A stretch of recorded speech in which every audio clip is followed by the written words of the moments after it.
everybody. Welcome to Riverbreak. We're back after a little bit of a hiatus. Sorry about that. But we're back. We're ready. We're ready to kick some ass as much as we possibly can. As you all know, we are here. We are on Fabled 42, where we build community through friendship, gaming, and chaos, especially when these guys are around. You're watching Riverbreak. You can see us every other Saturday live here at 9 a.m. Pacific Standard Time, which is right now. So that's kind of cool. For those of you that don't know, I'm Art. I'm the Arthur of Gaming on all the socials. And just a little update on things for today. We have all of our terrain is Dwarven Forge. Our minis are either Hero Forge or Whiz Kids. The players are Hero Forge. The monsters are Whiz Kids. And I actually today have a brand new battle mat on the table that I'm trying out for the first time today. And that's from my friends over at Deep Cut Studio. I found some cool mats by them, and the first mat you're going to see on the table is from them, and it's kind of cool. So wanted to give a shout out to them. Now we'll throw it to the players. We'll go this way. Bryn. Hey, what's going on, everybody? Thad Casey from the Vorpal Board crew. I play Bryn Vrog, a Drow fighter rogue, killer of the cow, transformer into the mechatronic. I don't know, whatever. Good to see you guys. And today you're going to see some cool custom dice that we've all built, except for Art. Oh, hurtful. Nice. Hurtful. To be fair, I didn't build special dice for Nyko yet, so That's right. I'll be normal. Oh, You'd think a good player would build dice for his dungeon master as like You a don't present, roll on you know. screen. We I'm talked just about saying. this. I'm just saying a good player would do that, which is why I realized you didn't do it. So, and now we'll throw it over to Goldie. Oh man, the salt. The salt. What would Goldie, a go ahead. player do? who's next? You. Me? Hi, everybody, I'm Alicia Marie, and I'm standing in like a ray of sunlight, and it's blinding me, and I can't figure out how to fix it. Maybe it'll just go away on its own. I don't know. Today in Riverbreak, I'm really excited we're back, guys. I play Goldie, and she's a halfling sorcerer. And she's a dragon. She's a draconic sorcerer. So he's hoping to get her wings one day. For now, it's fake wings and bunny slippers. All right, and next we'll go over to this guy down here, Korbog. Hi, I'm Chris Sims. I play Korbog the Ghost Hammer, who is a paladin. Not a paladin lock, not a paladin sorcerer, a paladin of vengeance. I will make sure to change that. I never You do better. want to take vengeance on Chris Solo. And then, oh yeah, anything else? You Who's good? next? Yep. Down there. Chris Solo. I'm playing Nyko, a Firbolg bard, whom you all have met, and as Roland, who is on the Realms of Okador as a crossover character. Very excited to play. That's cool. And I have some weird like Superman thing going on, but I'm gonna leave it. Okay. We good? Yeah. Nobody noticed it Yes. until you pointed it out. That's why I pointed it out. But it looks good, so it was good that you pointed it out. So when we last left our heroes, I was asked to do an update because it's been about a month. So you guys had come to a village. You had met up with an artificer, satyr artificer, Oddcock Thimbleprick Strange member, who was the artificer. What are you shaking your head for? Remember? I have no idea why I would shake my head at that name. Had a little bit of a fight in the ruined town. After that, the players found out some story about it, about each other. One of it being Korbog, when back in his pirating days, had been to this village and actually destroyed the village. He was part of the crew that attacked the village and wiped it out. Evil! Evo, bad guy. He's secretly the bad guy the whole time. You guys didn't even expect it. Wait till And the then we hammer falls. And then we found out that Bryn had some bad stuff going on back in his drow days, and how he was becoming a half a warforged, and is looking for a little bit of help, maybe from Oddcock the Artificer, for some help. And then we found out some strange things about Nyko, how I don't even remember, Nico, exactly what you told us. It was right at the end. Yeah, that Nico, his original name was Roland, and he's from the realm of Ukador, and he was sent to Riverbreak at some point, and was given these powers. He was not. Where the fuck is my Riverbreak notebook? Yeah, that's it. Okay, there you go. That was it. And then so the heroes also found out that there was a Hellmouth nearby in the hills. Oh, that's right. And they had gone up the hills, and they were just entering the cave of the Hellmouth because they think their friend Luca's head is somewhere in the Hellmouth. I put emphasis on the think, but that's okay. It's in the hell mouth. And we want the head because we need the head for the resurrection. Right, because they want to raise Luca back up and resurrect her. You can't do it without her head. That's right. That's right. So that is where we are at the current moment. Anything else people want to do before actually heading into the cave system? Because we were still in his house, or some people were sleeping outside, right? You were, yeah. Some people had slept in the house. Some people had slept outside because they didn't want to be in the house. Good. Is the I don't even know who the hell I'm by right now. I'll probably go to Corbog. Is there anything else that we need to acquire from this person before we head to the Hellmouth? No. I don't think so. I wouldn't know, but I don't think so. Oh. Let's push off then.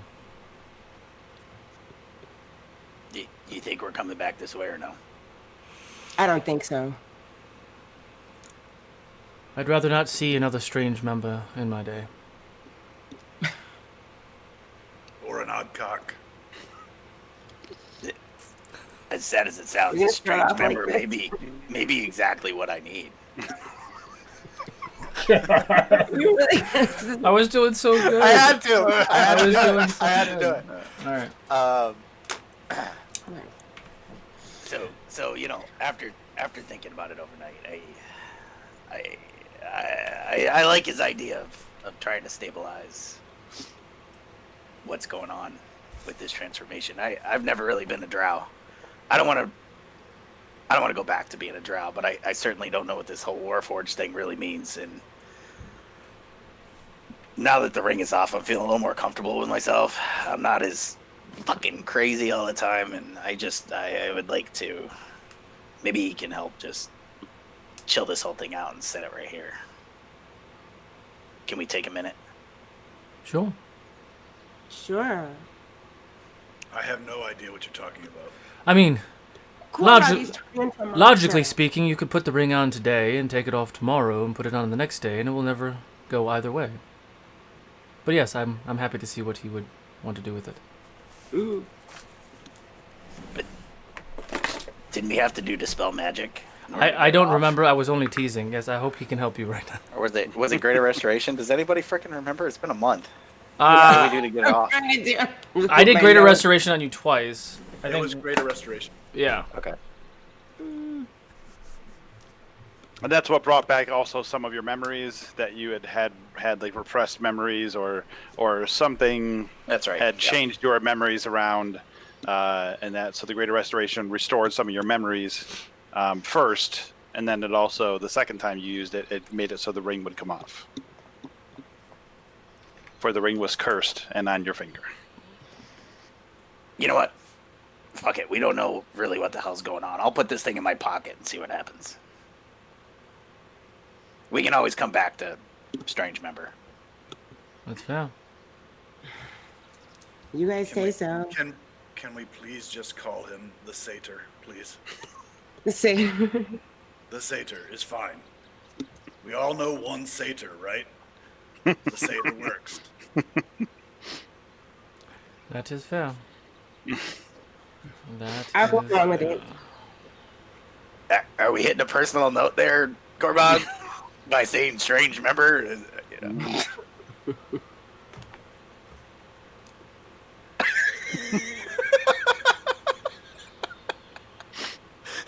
on. I'll take point. That This is says a how- lot.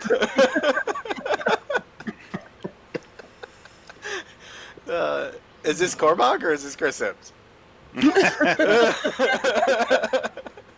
No, I'm role playing, man. We're in a role playing game. All right, let's go to a Hellmouth. Okay. We're all laughing. Let's go to a Hellmouth. Sure, it'll be fun, they Awesome. said. Great. Go to a hellmouth, they said. It'll be fun, they said. What's the So worst it's easy that enough could for you guys to, yeah. Anyway, what's the worst that could happen? You guys go up the hill just a little ways. The ground out here starts to get really rocky, really sharp rocks, and you're kind of hopping from rock to rock and moving kind of slowly over this area. It is right on the coast as well, so sometimes some waves hit up on the rocks and they get slippery. Actually, that's a good idea. Everybody, give me an acrobatics check. Whoa. Whoa, buddy. Whoa. Let's pull out the acrobatics and see what happens. Oh, getting better. Do we have any luck or inspo yet? 20. Dirty 20. Shit. I got a 10. We do not have any luck in inspo yet. I got a 12.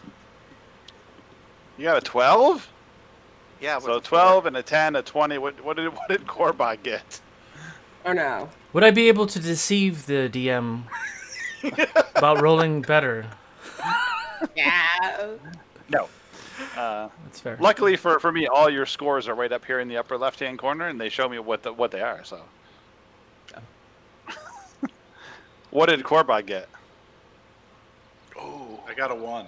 That was your total was 1? Oh. Yeah. My Okay. total was 1. Okay. Oh. All right, so the three of you, so Goldie seems to be having no issues, which is quite odd. That the little halfling is just kind of springing from rock to rock, and she's Her feet are not small. having any sort of issues at all. Nyko's Although having, it is a rocky beach and I used to be a pirate. It's true. This is true. That's true. So maybe I should have advantage. That's a little friend. I No, it's funnier that you're gonna fall on your head. It's better that you fall on your head. Oh, funnier is it? Nyko has a little bit of trouble. He does seem to make it Hold from on. rock to rock and over, but Let me What? get out my things Art has done to me notebook to mark this down. okay, good. Oh, God. That list is getting long. Yeah. Pretty much. And Bryn seems to be having a little easier of a time than Nyko is. Corbog, on the other hand, Uses his inspiration and rolls again. Oh, you don't have inspiration. Oh, You wait, start the game someone. with inspiration, don't you? Oh, that's true. You're right. You do. You do? Yeah. Do you? I don't know. Yeah. Do you? I just Yeah. made that up. Yeah, you can have it. You can have it. You can use your inspiration to avoid falling on your head. I just don't want to be embarrassed. That's it. I'm very Again. sensitive about that. I'm just very What is sensitive it? about it. What is it? Is it the? Oh, what's the race that has that? Was that like the orc? Isn't there a race that way when you make a skill check, you can re-roll it, adding like 1 for every ally within 30 feet or something because you don't want to be embarrassed? I have no idea. It sounds orcish. I think it's the orc. It sounds orcish. I think it's the orc. Because I thought that was hilarious. Two luck to Nyko. Yeah, I saw. Salt. Damn. You need it. I Does do anyone need out it. there know? Any of our watchers out there know where Is that that? some where kind of that's from? reliable talent sort of thing? Something? Is it a racial feature? Reliable It's a talent racial- is a bard thing, isn't it, or a rogue thing? Because if you roll below 10, it's automatically a 10. No, that wasn't it. It was what the hell was it? They No. automatically have like pop back, right? Come back to 1 hit point. That's Are half. we moving into a hellmouth? Yes. Yes. Okay. I believe the answer is Corbin's trying to keep Sika it- and Helma. Corbin's trying to keep us on task here. You're the one that derailed us with a reroll. I know. That is actually a thing. But anyway, so Corbach does. So all four of you seem to do fine. Goldie's springing along like nobody's business. The Nyko and Corbach are having a little bit of trouble, but they're making it. And Bryn is a little bit better than them. Whoa! I just had a weird premonition that I fell right on my head. But then you didn't. So Nobody move. Nobody move for 10 seconds. And you guys manage to spring your way up and go through these rocks, and you get up to what you can see in the side of this little, this hilly, rocky area on the side of the water. You can see a cave entrance headed in. An open, cave entrance? An open cave entrance. Is it on fire? It's not on fire. Is it Doesn't smoking? look like a hellmouth to me. Okay. Okay. Is it smelly? Maybe. Please. It might be me. No, you don't really smell anything from here.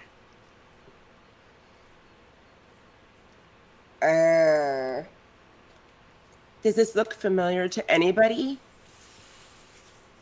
This wasn't here the last time I was here. Interesting. I'm not going first in that. I go in. I follow. I'll follow. I'll take up the lead or rear. I will follow you. Okay. So you guys walk in within, stepping into the cave. You get maybe 10 feet into the cave, and you can feel suddenly, very suddenly, like you start to feel cold. Like the temperature has dropped a considerable amount. Also, give me a perception check, everybody. Hold it.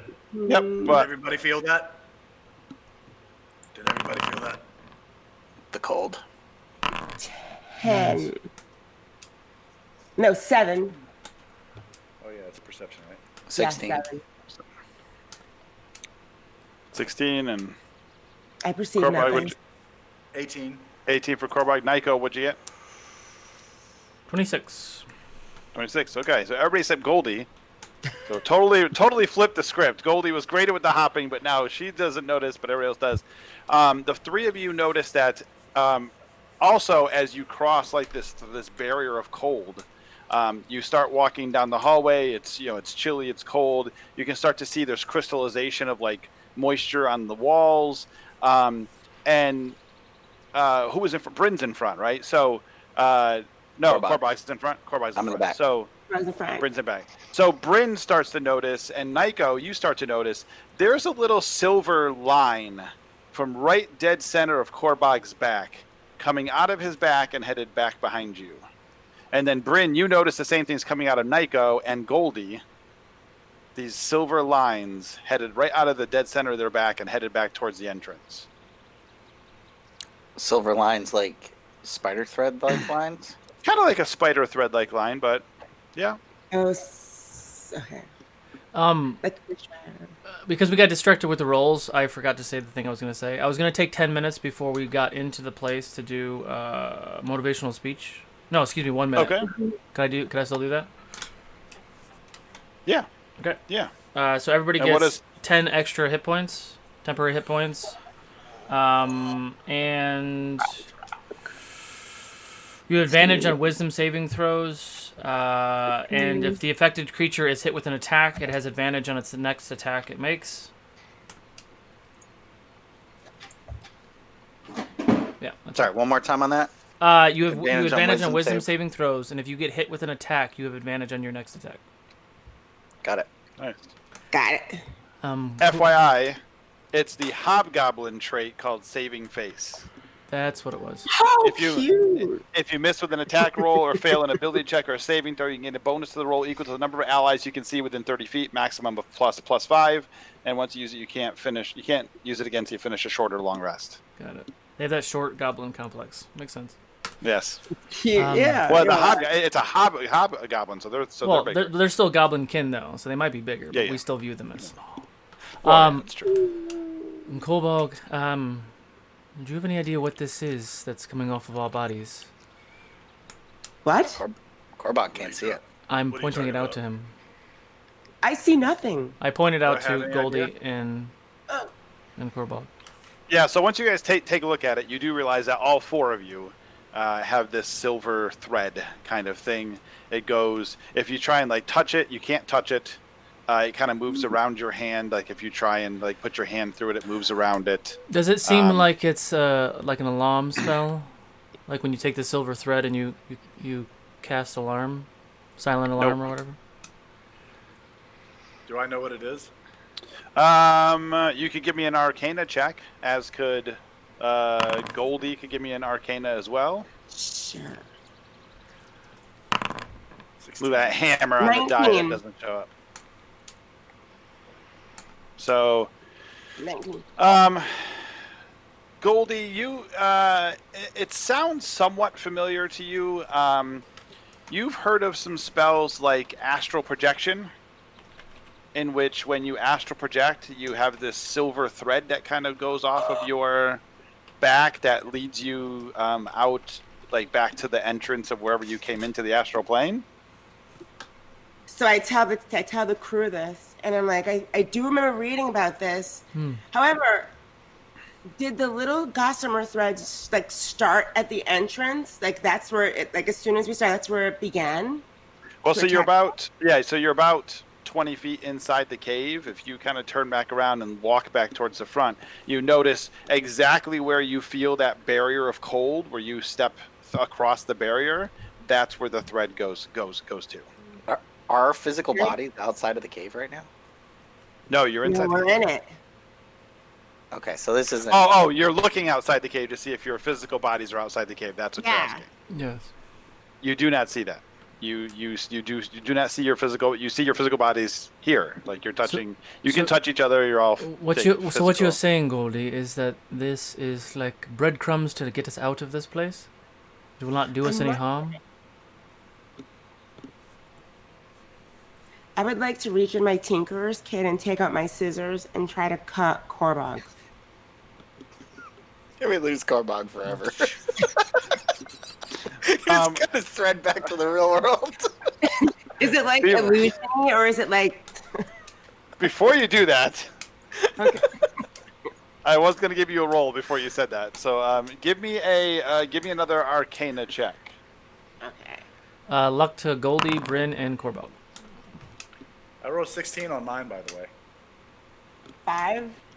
Yes, you know the same thing, Corbag. You and her both got the same thing on that as far as the cord going back. Okay.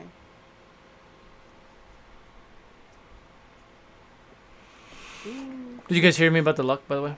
Yeah, 5. thank you. You're welcome. So you can do whatever you want. Goldie, go ahead. So you got your scissors. Yeah. So I'm like doing this, and I try to like snip Korbog. Hey. Exactly, snip. That's. Is it that because he seemed has like the a bad strange member? idea. Does it snip, or is it like an illusion? So Corbag, she's attempting to snip your little silver cord that's running out your back. I said, "Why are you doing that?" I wanted to see if it was real. Should I try to grab it first before I snip it? Well, we already tried to grab it and our hands went through, so maybe we leave it be? Well, not through it. The like as you went to grab at it, it moved like away from your hand. Oh. So anytime you put your hand near it, it kind of moves away from it and like goes around it. So, question: when she takes the scissors, does it move away from the scissors? Well, she got the scissors. She starts coming towards you. I mean, are you letting her get close enough to the cord with scissors to find out? Sure. Okay. I'm curious. All right. So Do you I start to feel bring it? the scissors towards it. It does move a little bit away from the scissors. Well, I don't... My concern is deeper than this. If I love Bad's face. if we are tethered here for some reason, and maybe this is the only way for us to get out of here, we not only need to make sure that we don't cut these cords, but we have to make sure if we encounter anything down here that it also does not cut those cords. So with a roll of 16, I don't know what these chords are. You think it's the Other same? Yeah, no, you think it's the astral projection cord. Goldie didn't get anything really more out of it than you did. You both got the same. But what does that mean though? So I'm pretty decent at Arcana. Could I try to determine if the cords are cut? What would happen? Well, so now that you know kind of what they are, who has the best Arcana check? I have a I'm +2. 4. +7. Oh. 7. Oh. 0. So Bryn and Korbog, you two roll this time. Use the +7. Damn. Jeez. You have luck. You have luck. Well, I'm taking my luck. 20. jeez. All right. 22. Okay, so the two of you, 20 and 22. Goldie was so close last time with the 19. The 20 lets you know that if your cord is cut, truly cut, you will be destroyed. What? That is what astral projection does. But now, Thank you for telling me. you think it's something similar because you don't actually see your physical body somewhere. Normally, what it is when your soul leaves the body with astral projection, goes to the astral plane. That there's tethers here, and if it's cut, your soul gets separated from your body. So you don't see a physical body that you're connected to. So you're not. It's similar, but not the same. So I But with look at- astral projection, if you get it cut, you are destroyed. Really? Destroyed. So does Bryn tell us this? Oh yeah. Yes. Mhm. Yes. Step the fuck back with the scissors, there, kid. Sorry. Well, So wait, where are real bodies then? Are we our real bodies?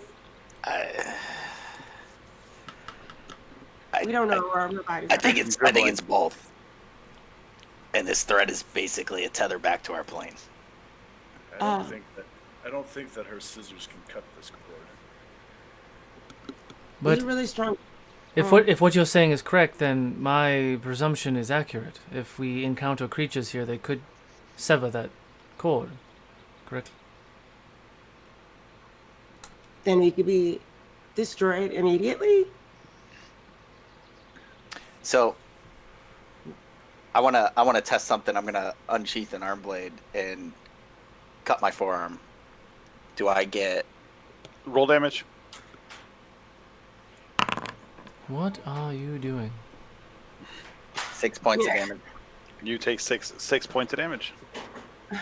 Bryn, what are you Bryn? I'm not healing Bryn, you. what are you doing? I just want to know if we can physically get hurt or if we're just trying to. I mean, ow, fuck, yeah, that hurts. I mean, wouldn't it be like shing? I don't know. Maybe I cut my leg. I don't know. But anyway, Yeah. all right. So we can be damaged, and we have to protect the damn thread now. This is oh god. And we have no idea what's inside this cave. We have no idea what we're getting into. Okay. Yeah, you were worried about sliding down the beach, Korbog. Now, okay. I'm not worried about this. Yeah. Anybody feel like Alice in Wonderland right now? Well, yes, this should be interesting. We can turn back. I'm going to look at Korbog.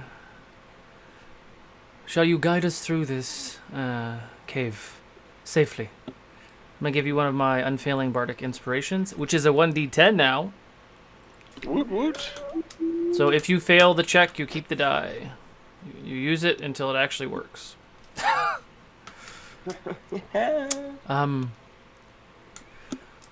believe I've done Yeah, all when I I say- can. When I say we could go back, I turn around and start walking deeper in the cave. I figured as much, which is why I did what I did. Oh my god.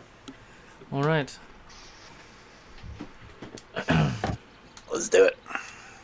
All right. It's really dark, Art?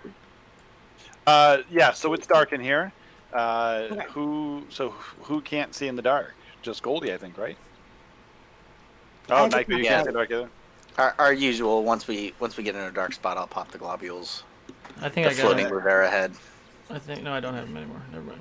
Okay. The floating move ahead. Let's see, I got it around here somewhere. But okay, so it's floating around. So yeah, so the cave goes in a ways. It doesn't take long. Only probably 100. Yep, good. Yeah, after we go a little ways, I said, "See, I knew you wouldn't turn back," and I keep walking. Turn back time. I was thinking the same thing. You can find Hey, we need our bardic songs for the record. I mean, I'm not we a need to bring singing Eddie bard. into our game so we can get some singing. I'm We'll do a speaking bard. I am not a singing bard. Why are people singing Cher? Because she's a goddess. Why not? I mean, She was Cher is in the amazing. 80s. Cher is amazing. Yeah. Okay, so you guys go. famous when I was born. You're just gonna put that out there. Cher was That's true. famous when I was born. Same. Same as you and I are the same age. Yeah. That's right. Doesn't mean So she's you not guys a go. goddess.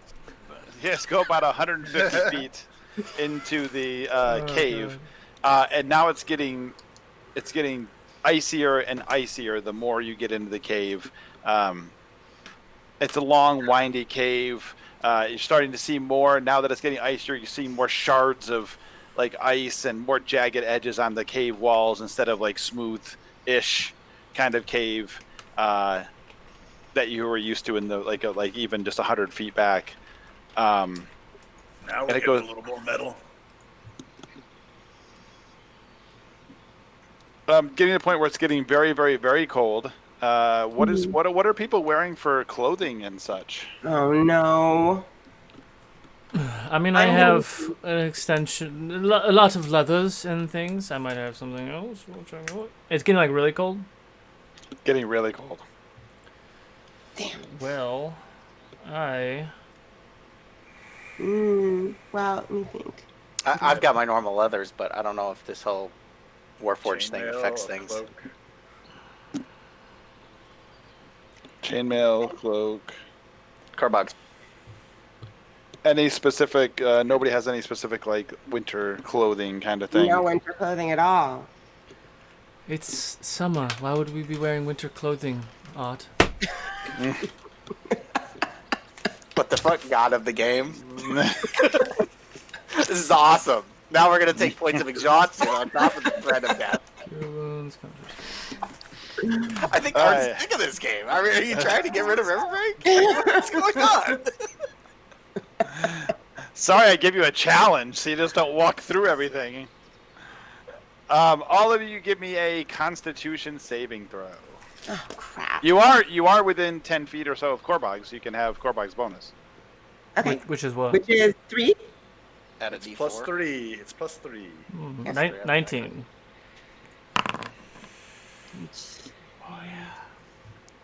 On a con save. I would 20. Like, I would like to cast Vicious Mockery on the DM. 24 for me. I got a little bit of a headache for some reason. I don't know what's going on there. Korbog, what'd you get? Let me roll. Art, I have a very interesting question for you. Okay. 20. Yes. So, Nico, who was Roland in the Realms of Ukador, is in the Frigid Expanse, which is a very cold tundra place, and he has those clothes. No, I'm kidding. I probably got rid of them. This is funny though. This is This is hilarious. very funny. You got a kind of a The chat is reminding Parallel. me. Yeah. parallel Hello. universe stuff going on here. Man. So yeah, so you guys can definitely feel that it's cold, and if you don't keep things moving, you are feeling like, after 10, 15 minutes, your hands are starting to get, crampy and cold and such. Wait a minute. Is there anything that I can light on fire? Because I can prestidigitize something. Can I, to make it warm? I don't think prestidigitation does. Let's find out. I don't think We it know does it does. that, but maybe. It does. Oh, It can warm something. Oh, it can. What about Glamored Studded Leather? could I make myself look like I'm wearing warm clothes and therefore be warm? No, because it's an illusion. So. But what if it's psychological though? If I feel like I'm wearing warm clothes, would I actually be warm? A placebo effect. We need a rod of warming. Which just conceptually just doesn't make a whole lot of sense to me. Here, hand around this hot stick. Everybody hold it. I'm gonna put So the immovable rod on Bryn and say, "Stop it." interesting enough, you can chill, warm, or flavor up to 1 cubic foot of non-living material for 1 hour, and you can have 3 effects going at once. So you could take like 3 people and like warm up like their glove or maybe their weapon that they're holding or something like that will keep their hands warm. Wait, but you said warm up or flavor. I think I'd rather flavor everyone. That's helpful.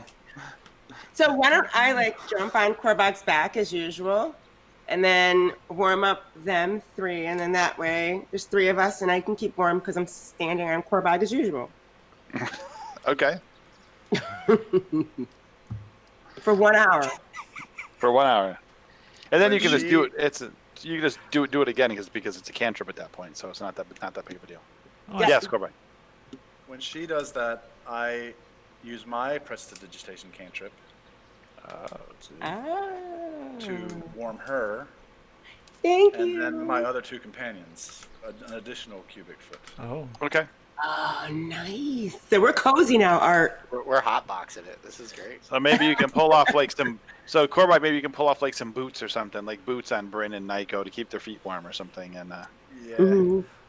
Everybody knows if your feet are warm, everything's warm. that's true.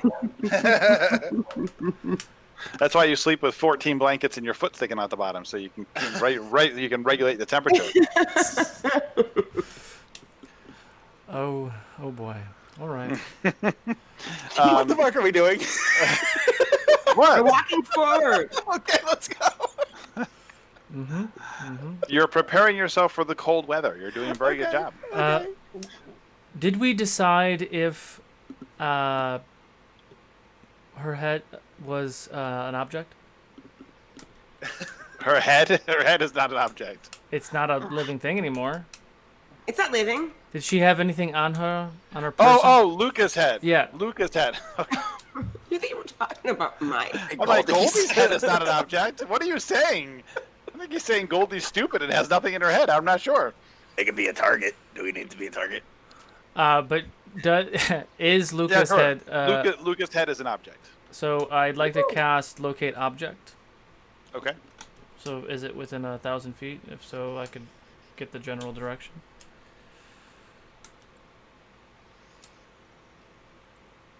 Let's see. Let's look it up. Locate object. On Describe B&B a Beyond. Name an object that is familiar to you. How familiar with Lucas head are you? I was standing next to her when she was beheaded. Getting ready to pick her up.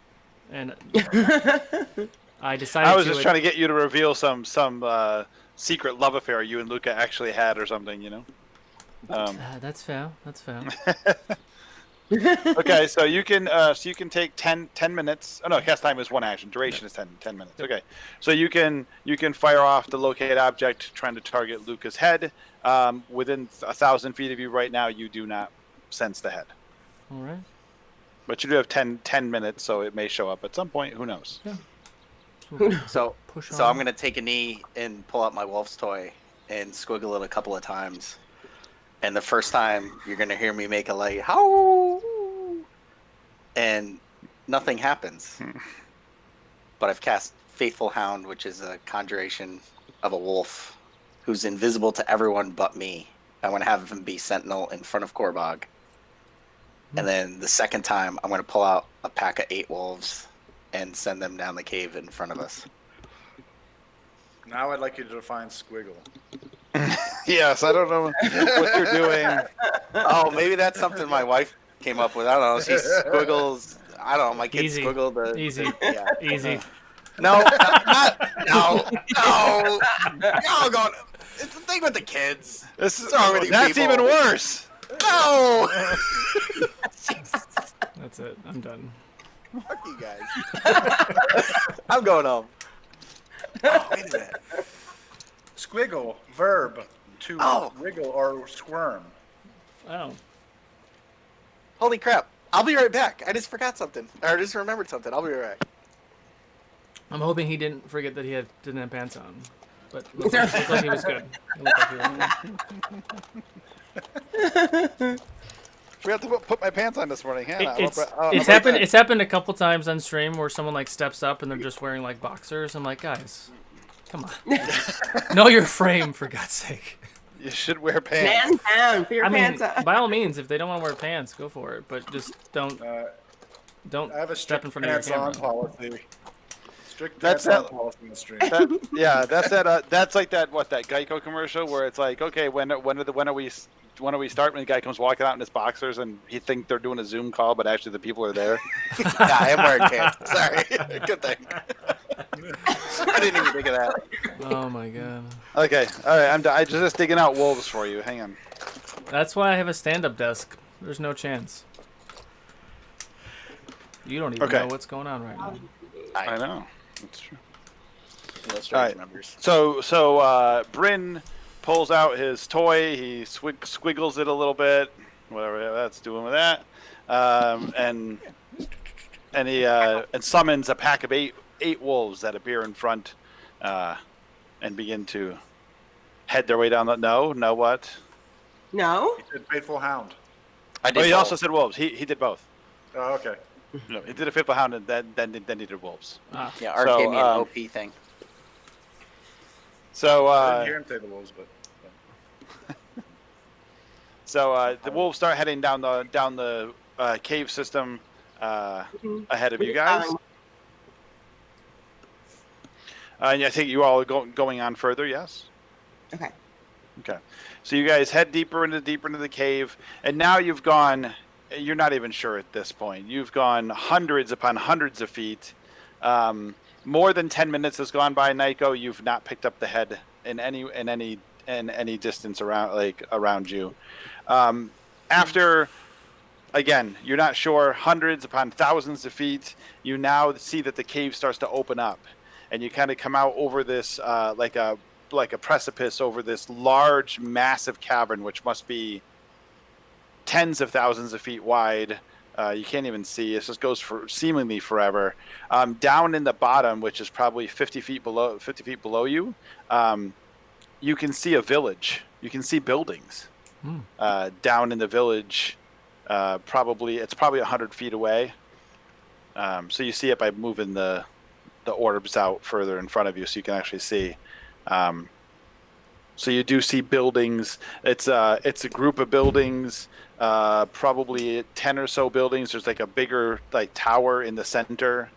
So like people live there. It looks like it's residential. Yeah, there's I'm buildings. I mean, worried. you can't really tell. You can't see it all that well. You see so there aren't any somewhat. lights in this village. And actually, no, there is. Actually, you can see one building off to the right side appears to be on fire. And you can see the light from that building. Do we Does the see architecture look- any creatures around? You don't see any movement. Hear anything? Nothing. Hear nothing either. Is there any way down? Not easily. You don't. There's not like a path that goes down or anything. The only thing you can really hear, Goldie, about 50 feet or so, Goldie, you can hear just like the wind as it kind of goes through. Every once in a while, you'll get like a good whip of a wind that kind of goes through, and your ears get even more cold as that wind goes zipping past your ears. And That means there must be another exit, another end somewhere. Correct? It would mean that there's another exit on the other end or something. If we feel wind. However, I'm a little more concerned that we just released a pack of wolves onto like a town. If this is a town, we just do that. They, well, the they wolves won't- are all here with you. They haven't Yeah. gone down. They listen to my commands. They won't just start eating random things. Well, are we going to go put that fire out? I guess. I look around to see if there's a way down. Give me a perception check. And how far is the fire from where I am? Oh, look how cute!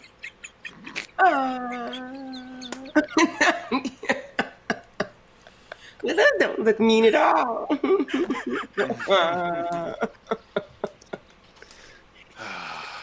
Just wrong. What'd you get, Corbach? No, you for the 5, yeah. 10. 10. You don't see any obvious way down. I mean, you can see, there's it's kind of sheer going down about 50 feet to like this basin down below. It is all icy, sharp, jagged, pieces of ice crystals like coming out the side of the walls, and that sort of thing. Nico, do you have any interest in climbing walls? Because I could cast spider climb on somebody who isn't scared to climb down the wall. Sure. I'll do that. That might want to be the last person that goes down. Oh, Nico does? Leave our rope behind. Oh, yes, that's a good idea. Who would want to go? I can twin it, and I can send 2 people. I could twin spell it. If you cast it on me, I can carry you down. Okay. Anyone else want to? Nico, you want to go? Bryn? So, is there a good spot to affix a rope or no? Or Yeah, I mean, there's all sorts of ice crystals and stuff sticking out. I mean, you could probably find something to try and attach the rope onto. So Goldie, why don't Nico and I climb down on the rope, and then you could have Korbog climb and carry you down, and bring a rope with us. Okay. Yep. All right. So I jump on Korbag's back, and I cast spider climb on Korbag. You don't have to affix the rope if I'm up here to hold it. That's true too. I'm pretty hefty. Why don't we affix the rope and have you hold it just as a backup? Because we know Art, and he'll have us do an opposed strength check or some bullshit on slippery ice. I am a cow person, guys. Let's be real. I mean, Very I'm strong. lean. Just saying. Okay. Jeez. That's fine. I'm gonna He's a start big climbing. That's man. my thing. Climbing. All right. So If you put your hand on the wall, is that considered lean beef? Yeah. Well, I'll go with that. It sure is bad. careful, I'm the killer of the cow. We gotta. All right. So Okay. I'll So go you down second. okay. So Nico's gonna go down first. Bryn's gonna go down second. Nico, give me an athletics check to climb down the rope. Athletics. Luck. 17. 17. Okay. So no problem. You grab a hold of the rope. You're moving down.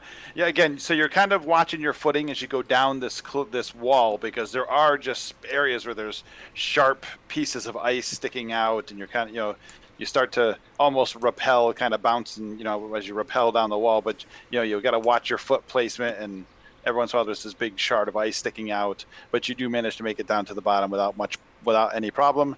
Bryn, give me an athletics check. I wanted a 1 somewhere. Damn A it. lot. Athletics, 21. Okay. And Korbog, just for the heck of it, you give me an athletics check as well.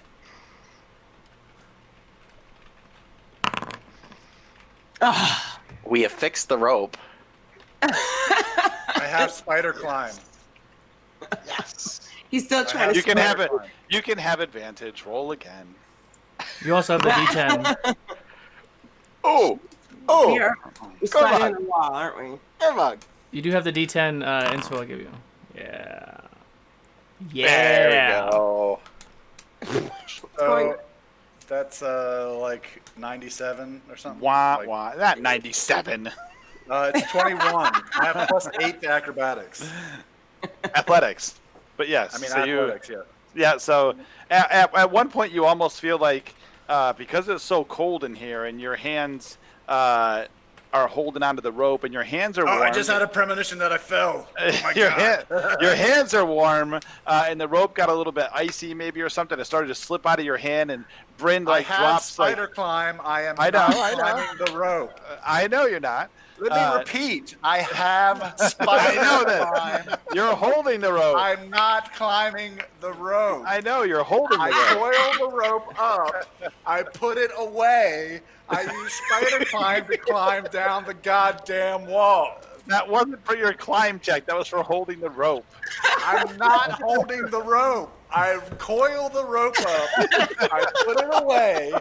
I climb down the goddamn wall. You were holding With it with spider climb. These I friggin' know. Europeans, you know, I swear. Whoop.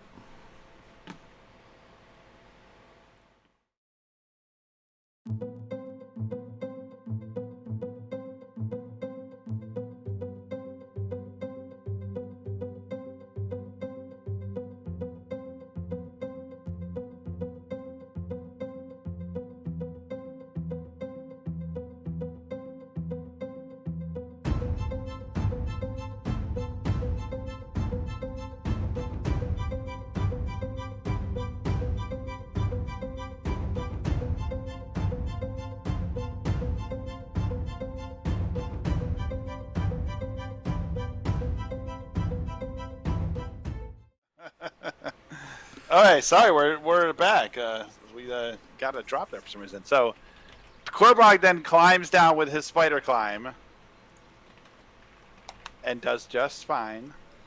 I would like to press to digitize so he looks like a spider, just for fun. While we're going down, he actually looks like a legit spider. Okay, all right. Just So, just the spider legs spring out of his back, and he starts climbing down the wall, headed down towards the bottom of the wall.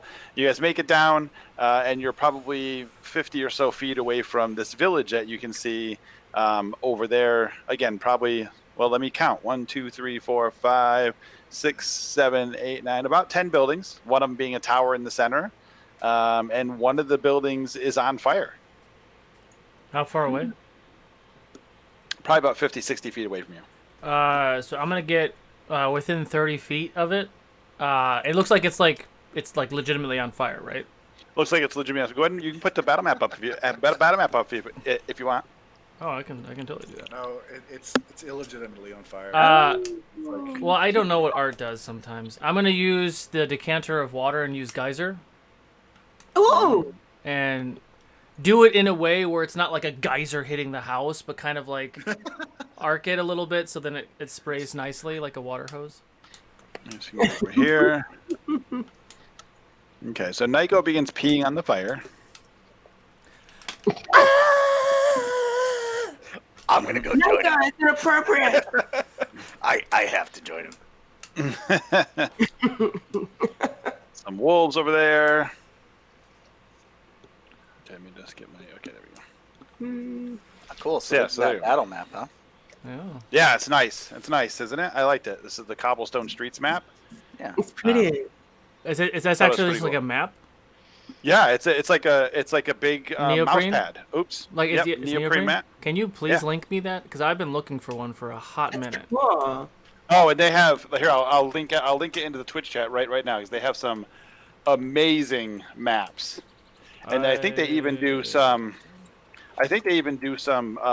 You can like send them an image, and they'll put it on a map for you. I don't So know if you it's- can you link cut- it, but just send it to me in Discord and I'll post it for you. There it is, right there. It gets blocked. You're not a mod, so you can't Oh, post links. It's fine. But no, that looks amazing. There you go. I've been looking for a good Got city it. one for a hot minute. yep. Not only city, but they have all sorts of really great maps. I kind of stumbled across them like a week ago, and they're just. I'm just, They have Can't some see really the good link stuff. in the crowd. I just sent it to Chris, so Chris will put it up in a second. Oh, okay. I'm totally paying attention to art. I am not shopping. No, that's okay. Hey, don't make the me good thing sick is- our producer on you, Solo. And the cool thing is though too is a lot of them you can choose what size you want. Like this is a 3x3, but they have like 4x6 and like so Okay. all Yeah. sorts of different sizes, which is really Love it. great. So you guys should Don't forget to take check those guys photos. out. Don't forget to take photos, Art. Oh yes, I will. Yeah. I'll So take photos. decanter water spraying the house. I'm just Okay, so peeing you- on it. So you're gonna go up and pee on it. Oh yeah. Okay. So Bryn goes up. He's peeing on the I'm a little house. chilly, so we gotta So warm the- yeah, warm over the here air up. it's a little bit better. You can actually It's actually warm, like the fire's warm, so you can feel the warmth from the fire. Mhm. I'll have And the you can dog. I'll lift a leg, pee on it. dogs are Or the peeing wall. on it. Nyko's spraying the water like towards the top of it, trying to put the fire out. And you'll see that after probably 5 minutes or so, Nyko, the fire on top actually goes out. Nice. No, we he start doesn't to- get 5 minutes. He doesn't get 5 minutes. Oh, what are you doing? Okay, what are you doing? When he starts to spray the house, I say, "Why are you doing that?" I don't know. Legitimately, Good answer. that's my answer. It's the house is on fire and I'm putting it out. Does it look like there are people like milling around here screaming, "Please put my fiery house out"? No, but there might be something important in there that someone tried to set on fire to hide evidence, like a head. Oh, good point. Or if there are people here, then maybe they're like that we put the fire out. I'd rather have the choice. It's yours. So, you're gonna keep spraying. Sure. That's what you're saying. It doesn't Alright. cost me anything. Just spraying. All right. I just look at him judgmentally I the accept. whole I time accept he's it. spraying. I I do expected not it pee sooner. for 10 minutes. And at this point, Nyko and Bryn. Ooh, that's a good one. Okay, so Bryn, not so much. Bryn, does a 15 hit you? That's my AC. Okay, so all of a sudden, like this beam of fire comes out of nowhere and hits Bryn in the side. Bryn take 10 points of fire damage. Where'd it come from? Yeah, I'll give it to you. It came from like here, a point over here. This came like this way. Like from the To tower? hit Bryn in the side. Maybe. And then Bryn, can you draw me a crit card, please? Because I critted on Nyko. Oh, you bastard. I'm gonna use a luck point. Oh. I'll still shuffle the deck for you though. Does a 16 hit you, Nyko? No, it does not. Okay, so another beam comes flying from this general direction, zips right past you, hits this wall right here to your side, and actually you haven't gotten 5 minutes in yet then, because you guys were discussing. Still kind of burning. Is that magnetic? It is. Oh, that's I was gonna amazing. ask that. Yep. So Dwarven Forge makes this magnetic fire, and the roofs are magnetic. And the cool thing about this too is, I'll bring this up here and show on this camera. The fire basically goes in the window. Ah, So it's a nice. window, and the fire just pops right out of the window. That's amazing. And when you want it, you pop it in the window, and it's a building on fire, which is pretty fantastic. That's cool. Yipper. Is that new stuff or old stuff? No, it's older stuff. It's been around for a while, Huh.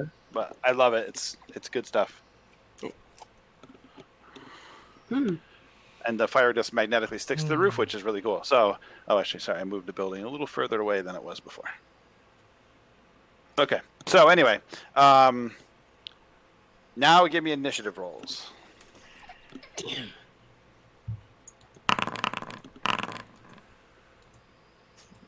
I feel like. Off to some great rolls. Oh, I have advantage. Send me to it again. There's something funnily messed up. If you're an Yeah. assassin, you should have 23. advantage on initiative. There we go. 23. 23 for gold. Corbog. 18. 18. Bryn. 8. Nyko. 25. Ooh.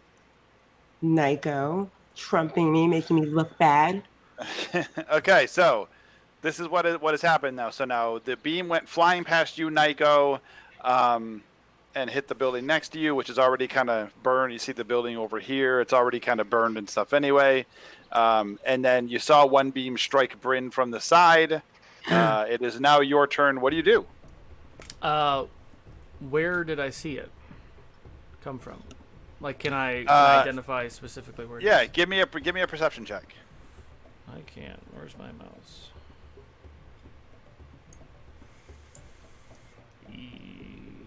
16. So you kind of take a look, and you already kind of said it. You look towards the tower. Yeah. Does that legitimately look like a devil? It legitimately looks like a devil. I've said legitimately 3 times in the show so far. I hate it. And actually, if I go up just a little higher, Let's see. Oh God. you can see there are 2 of them. 2 small little red devils. They do have, like a spear in one hand, and with the other hand, you can see that they were pointing down as they were firing this beam of fire down out of the tower, and at you guys. So now they see us. Great. Let me think. Well, they saw you before. Now you see them though, so that's good. How high are they? They are. So this is 10, 20, 30. They're 40 and 50 feet up. 40 feet up. And we just see 2 of them. You just see 2 of them. Okay. Don't be dumb. Don't be dumb. Don't be dumb. All right, I'm going to. We're in a very precarious position here. That's me right there. I'm gonna get like on the edge of the building, so he probably will still have line of sight, maybe, but this guy definitely won't. Which building? Right here. Right here. Okay. Yep. Yeah. So you're gonna kind of move over here. How much movement is that? 20 feet. Is there a 15 feet. is there a 15 window feet. or something right here? There is not. Okay. Yeah, I'm gonna do that then. You do see a couple windows here in the front over here, but not on that side. Oh, that's interesting. I might actually do that then. I'm gonna run over to this window, if I can get there. Okay, so that's probably, let's see, 10, 20. Yeah, you can get to about 30 feet. Yeah, and then I'll take a shot with my arrow to the one on the bottom run. That is. And this, by the way, is the only non-Dwarven Forge thing I have on the table. That's actually, I made it. That's fun. I like it. That's a 19 to hit. 19 is... Oops, hang on. I'm on the wrong one. 19 is a miss. So you fire, and it hits like right, it hits the rock in front of him because he's got cover from this half wall in front of him. And you strike the half wall in front of him. I'm gonna kind of like duck aside so I'm not visible in the window. Luck to Bryn, Korbog, and Goldie. Thank you. I'm gonna yell out, "The arm is strong, I believe." That ends my turn. Okay. Next is Goldie. Are those little red devils up there? Can you guys see that? They're like demons or something, right? Do they look familiar to any of you guys? Does anyone know what those are? The devils. Oh, actually, Nico, give me a perception check. Perception check. That is a 27. Before you go past your turn, actually, because I Okay. forgot something.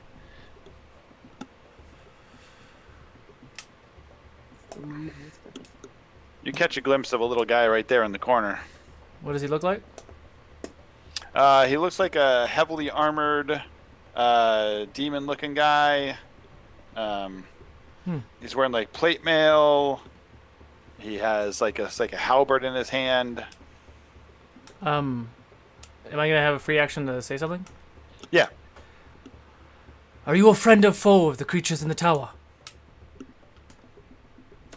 He kind of looks at you. He's kind of shocked that you. He looks like he's kind of shocked that you saw him, but he doesn't. But he does not respond. Okay.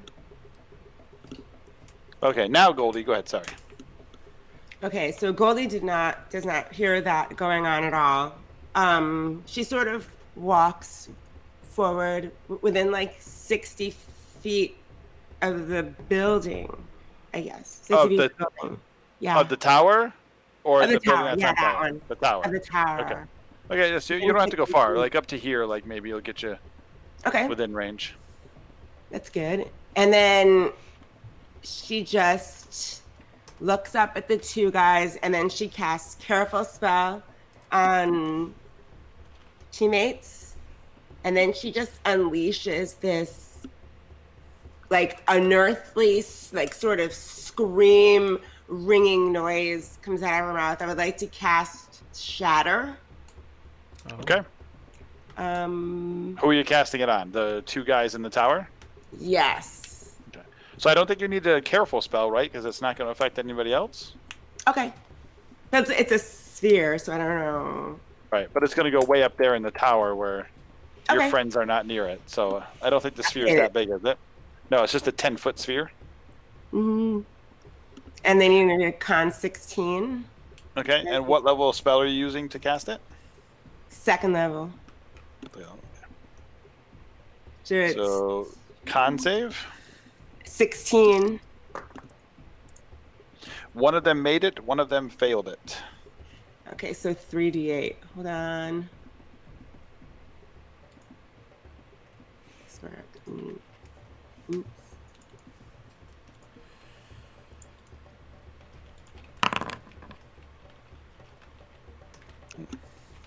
$15 he takes.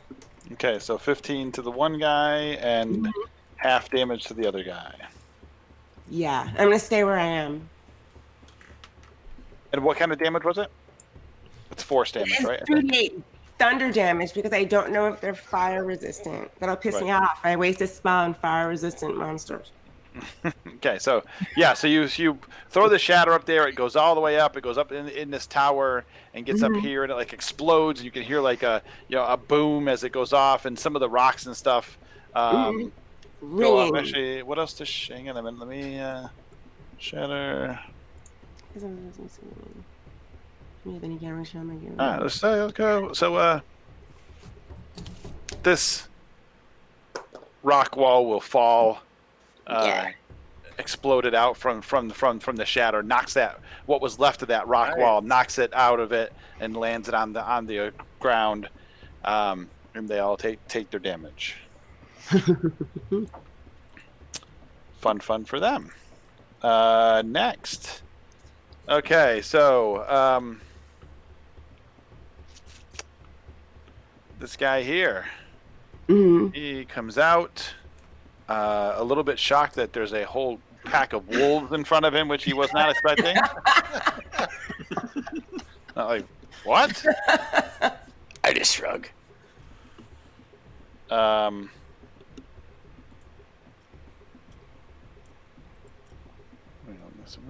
Nope. Okay, so he will. He runs up to attack one of the wolves.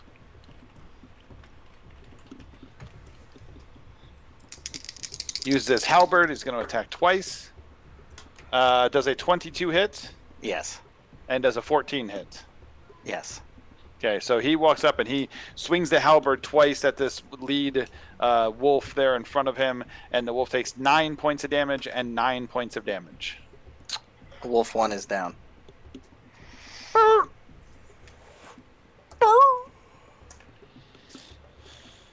And Korbog the Ghost Hammer, it is now your turn. Am I within 60 feet of the tower? Or of those targets Yes. in the tower? Yep. If you step up like 5 feet, you'll be fine. Yep, like right there, you're fine. Korbog claps his hands together and says, "The icy grips of the depths call to you. The goddess Shalamir calls to you." And I shoot 2 tendrils of dark water out of my hands at one at each guy. The fuck is that? Cool. That's so metal, Korbog. What are you casting, Korbog?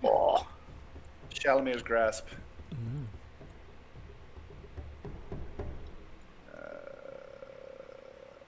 The first attack roll is a 21. That's a hit. He takes, let's see, 3 force damage Okay. and is pulled 10 feet closer to me. Oh, nasty. Whoa. Okay, so you can take you can roll 4d6 damage for him falling out of the tower. Yes. Wow. Like that. 15 more damage. Oh, that's Well done. painful. Was that creature be 60 feet from me? Yes. I'd like to cast feather. No, I'm kidding. I'm not gonna cast featherfall. I actually unlearned featherfall. For the other one, I think I'll use luck for the hell of it.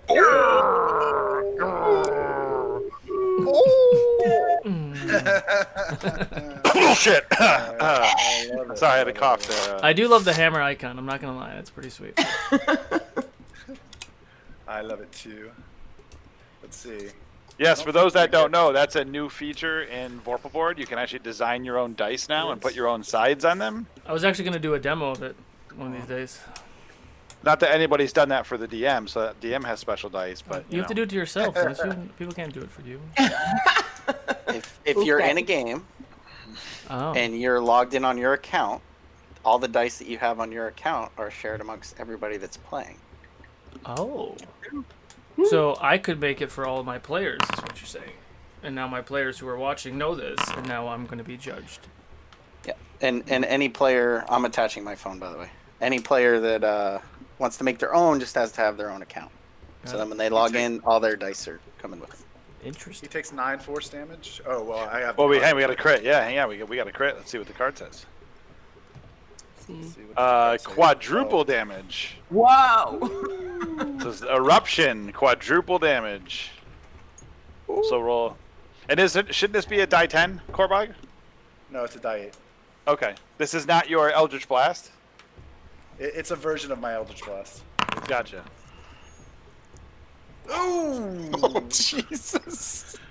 24 damage, and pull 10 feet closer to me. Wait, no. You have to quadruple He this. already rolled one. I rolled 9 before. Got it. Oh, okay, gotcha. I understand. 24 damage. Ouch. And then you pull him and he falls. Oh, pulled the wall right off with him. So much, Bam. guys. So much. Give me 4 die 6 more damage. Only 4? Oh no, 5 because he was up higher. 5. Okay, I'll just roll it again without looking at Yep. it. There we go. Oh my god. 22 more damage. Okay. So Korbog unleashes these tendrils which kind of reach right up and grab and just pull these 2 devils like right out of the tower, and here they come tumbling down to the ground, hitting the ground. They're not very happy. That's looks painful and not fun for them. This is how Doom speaks. This is how Doom looks, I say. And I draw my hammer. And I move up to the guy that is attacking the wolves. Oh dear. You should have answered me. I'll be Anything done else, Korbog? now. Okay, that's I'll good be- enough. I'll be done now, yeah. Okay, that's good enough. He sits down and has an ale. You guys got the rest of this. I was gonna say, pull up a chair, press digitize some popcorn. All right. Okay, so after Korbog goes, these 2 guys are on the ground. The guy with the halberd is up there. He's good. From around the corner, Mom. Yeah, now we're talking. So the 2 guys on the bottom haven't done anything yet, right? which 2? The 2 guys that fell, they haven't had a turn yet, right? They haven't had a turn yet. Nope. They're coming still up next, alive. actually. So this guy kind of They had a sucker punch turn. they did have a sucker punch turn. They did have that. Oh. They got what they deserved. Just saying. So this large winged creature here comes stepping out from behind the tower. You're gonna need more than that hammer, friend. And he We shall- reaches We Go shall ahead. see. he reaches shall and grabs see. like a big ball of fire like out of his back, and he just hurls the ball of fire at Korbog. Is it like And a I spell? say- Is that a spell? It's not. And I say, I'm not your friend either. Does a 24 hit Korbog? Yeah, of course it would. No, it does. Take 12 points of fire damage. I'll take 2. You're welcome. Why only 2? because I have 10 temporary hit points. Wow. Well, that's good. Yeah. Have you guys been doing Yeah. the advantage on attacks, by the way? Oh, good. Not yet. Oh, your Because turn I has Bryn would, attacked. Bryn would actually like to have a turn in which he could do something. No, this is good. This is good because then I get to see what all the. You get the fuckery advantage is on the about. attack if you've been hit, right? Yes, Yeah. correct. Yeah, I haven't been hit yet until just now. so much. So much. So here, let's give you. Here, let's. Who else has been hit? I have. So let's grab some chest and trove tokens here. We'll put one on Korbog and one on Bryn. What about that dude that was hit? No? You won't get hit by that fireball thing or just Korvog? Just Korbog. So More like a firebolt. Please. similar. Little baby stones. And now the two little red guys that got knocked out of the tower, they get up. Also get up. The two of them are going to attack the wolf in the front. This one here. The first one is going to it's going to fire out of its hand twice at the wolf. Does a 15 hit? Yeah. So wolf gets hit twice for 10 and 10. Toast. Literally. Wolf like, catches on fire, starts writhing on the ground, and then poof, disappears. As the other one fires at the next wolf, hitting twice, killing that one. And now I think it's finally Bryn's turn. That's okay. Do the advantage solo, is it on the creature that attacked me? It or just is says it it I'm just said- generally pissed off? Just generally pissed off, I think. Okay, cool. All right, so I'm gonna send 2 wolves at these guys, 3 wolves at the big winged bastard. First 2 wolves are gonna attack with. They have advantage on the attack, right? But pack tactics. Yes. Yeah. What the hell is that? I don't know. Something fun I made. Those are for you, Goldie. 14 plus 2. I think. And which one's that? Which one's that you're rolling? This guy here? Yes. Okay. So 16 is a miss. He's like, he bites into him, but he gets armor, and all he gets is armor, and he's kind of chewing Plus on his 4. armor. Does that make a difference? 18? 18 to hit? 18 does not. Still chewing Okay. on armor. Okay. Second wolf on that same guy. I like him. 23 to hit. 23 is a hit. Perfect. I So can add much. a D4. The bright yellow is a bit Hey, much, but yeah, we did a alright. thing, right? Didn't we? We got a natural 20. Oh, we did. Oh, yeah. Go ahead and Yeah, we enter should do that. Mythic in the chat for it's Mythic Odyssey of Theros code, right? Yep. Yeah. Mythic in the chat for that giveaway. Sorry. 7 points of damage. 7 points. All the right, wall. and the next 3 are Left gonna or right? be Which one did you do? Left or right? Left guy. Left guy. 7 points. Okay. And then The the 3 next on the 3 big one? against the big one. 22. Hits. Plus 2. 8 points of damage. Okay. Big one number 2. 18. 18 is a hit. 7 points of damage. Okay. Third attack. Miss. I'm guessing 16. 16 misses. Yep. Can't Okay. the wolves pull these guys prone? Yes, they can. do Yeah, that, bro. DC 11 strength saving throws. 1 hit on one guy and 2 on the other. So we'll do the big guy first. Strength saving throws. He's good. The other guy DC is also 11. good. Yep, Yeah. got it. Also good. All right, perfect. Now it's my turn. I'm gonna. So I have advantage, so I'm automatically getting sneak So attack. don't forget right? too, by the way, I'm just gonna move this for a second. There's a guy right there, so don't forget that guy's right there. No, I'm. Who cares about him? I'm just making flying sure. guy. I'm gonna keep that out of the way just so people can see the battle map. That's a little not where that better. little piece was, by the way. It was up a little bit more. I'm probably gonna go hide behind it. Is why I said that. Okay. All right, so I'm gonna step out and get line of sight and do a. I'm gonna take a banishing shot at the big daddy. What is that? Banishing arrow. Sounds Creature awesome. hit by your arrow must succeed on a charisma saving throw, DC 15, or be banished. When banished, the target's speed is 0 and it's incapacitated. At the end of its next turn, the target reappears in the space it vacated or in the nearest unoccupied space if the space is occupied, plus 2d6 force damage on the hit. So this shot I'm going to do without sharpshooter. Okay. So just a straight shot with advantage. Are you fucking serious? All right, I'll use my luck. Which means I roll one of them, right? Yeah. Right. Yep. Yeah. Come on. Yeah! Crit! Crit! Bullshit. Absolute bullshit. Oh wait, I just pulled the same one that I pulled for Cormac. Ignore that.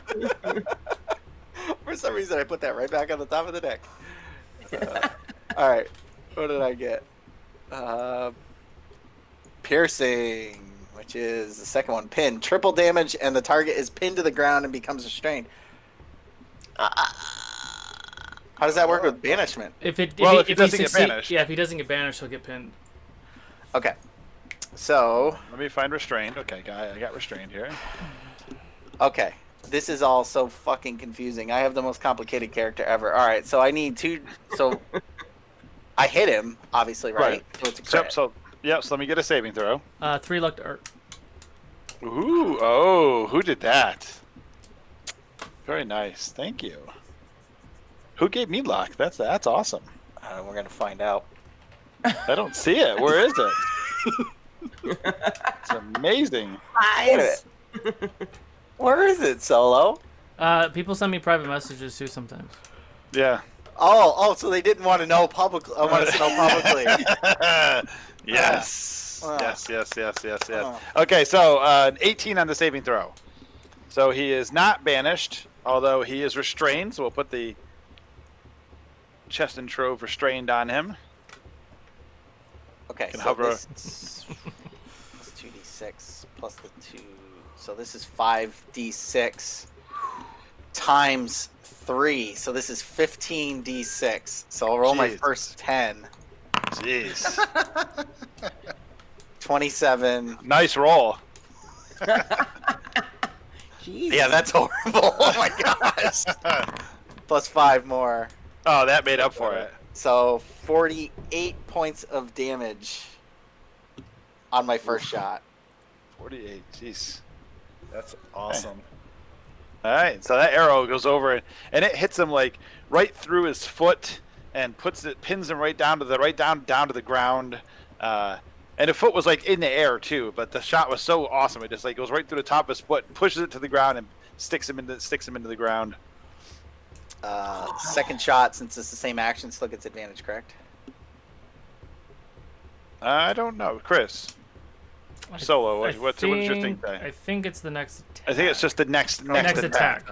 Yeah. Yeah, just the next attack. So no advantage on this one. Okay. And it's 2 attacks per action. Okay, got it. This will be sharpshooter. Sorry, I didn't say that. So plus 10 minus. Oh, Jesus Christ. interesting point of order. Once your temporary hit points have been used, you no longer have that feature Okay. for next time. Okay. Oh. Okay, so Korbach doesn't have it now. So okay. Okay.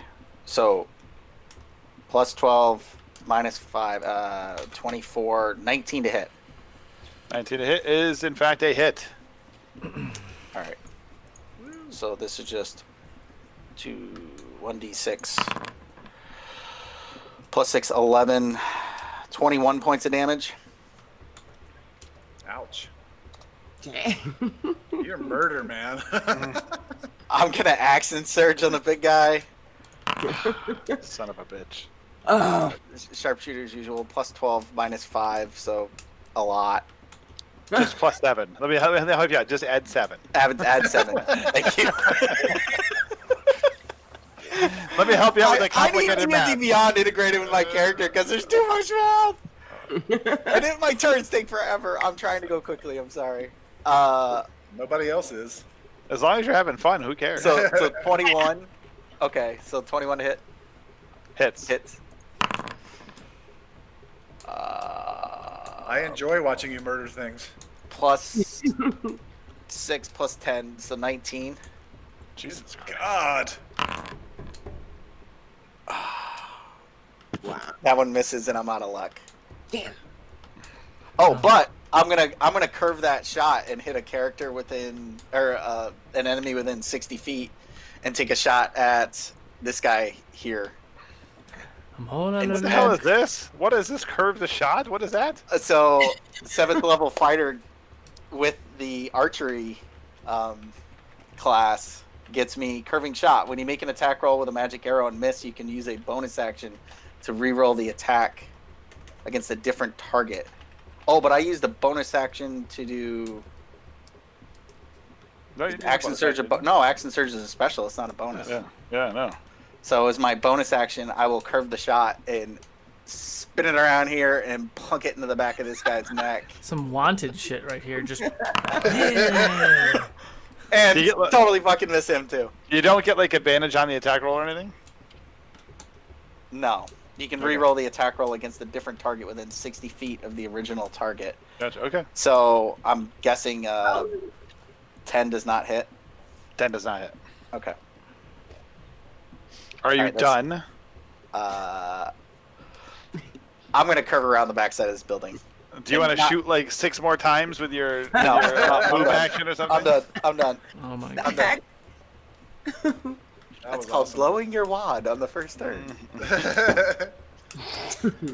Okay, top of the order, Nyko. So a few questions. Some stuff has happened. Some stuff has happened. My I'll mouse. put this back over here. There it goes. My mouse is not moving. First point of order. Can I climb through the window? Yes, you can. I We'll wanna- say it yeah. takes 10 feet of movement to get in the Yeah, window. I want to Through get it. just kind of hiding right there. I'm going to. Oh, this is going to be dumb. How bad is the devil looking? Which one? There's lots of devils. The big one. You saw him just take a couple pretty good shots from. But he looks fine. I Yep. mean, he doesn't have a health bar above his head telling you how much health he has. I mean, he should. So I'm Yeah, not in our software. I'm gonna hide around the corner. I'm gonna say, oh god, this is stupid. I'm gonna give myself bardic inspiration, and then I'm going to summon greater demon right behind the devil, and it's gonna be a Balgura. Yeah. What does it look like? It's a giant red ape with very Do I angry face. have one is the question. Hang on, I don't know if I have a Bulgura. It is a large demon. Bring Or, in the you know, Blood War. I could have one on the table. Nice. I actually have the Bulgura. Can you believe it? That's amazing. That's WizKids rocks. So he's gonna be behind that one. He is restrained. Does that mean I have advantage on attacks? Yep. Okay, so that means I don't have to do it recklessly. So he's gonna make 3 attacks. One with his bite, 2 with his fists. Fists. Oh, I should have had advantage on all those shots. Mm-hmm. Clobbering time. Clobbering time. Bulgura goes right after me, correct? Yes. Okay. Oh shit, snacks. That's a dirty 20 to hit. Dirty 20 is a hit. 13 points of piercing damage. Oh, I need advantage. Excuse me. No, that still hits. All right. So then the bite is 19. Or excuse me, the fist, the 19 to hit. 19 also hits. That is 10 points of bludgeoning damage. And a 21 to hit, which is 11 points of bludgeoning damage. And I'm sorry, I forgot. How much was the first one? Sorry about that. I forgot. I think it was 11, and then it was 10, and then okay. 11, I think. Okay. I think. Okay, yeah, so this Balgura appears behind it, and it starts ripping into the back of the devil. It's like, what the hell's happening? I told you I wouldn't need more than this hammer. Uh-oh. That ends its turn. Okay. Yeah, we gotta Hang on, put let me this in. double check real quick. At the end of each of the demon's turn, charisma saving throw. Oh yeah, he fails his saving throw. I'm glad this thing has a negative charisma. Oh, negative charisma. He's like a devil to beat up on. Thank you. That's right. Hey, He's just like. Dish, dish, dish. Goldie, it is your turn. Okay. Let's see where I'm at. I need to move within 30 feet of the big daddy. The big one. This one up here. The big one up here. At least within 30 feet of him. Mm-hmm. We could jump to like about here. Where? That's actually pretty good. That's not bad. Okay. And she's like, I've always wanted to do this. So she does like this like dancer sort of pirouette thing, and when she spins around, and when she comes around, she puts her hands like this. And I'd like to cast Blight, but what it is, it's as a 4th level spell, as a 5th level spell, and what it is they're like a bunch of like thousands of dragonflies, and every dragonfly has like a little Goldie face, and they're and they all attack. That's disturbing. That's disturbing. Like thousands Little of little tiny dragonflies. Little halfling face on the front. With all Goldie's face. Yes.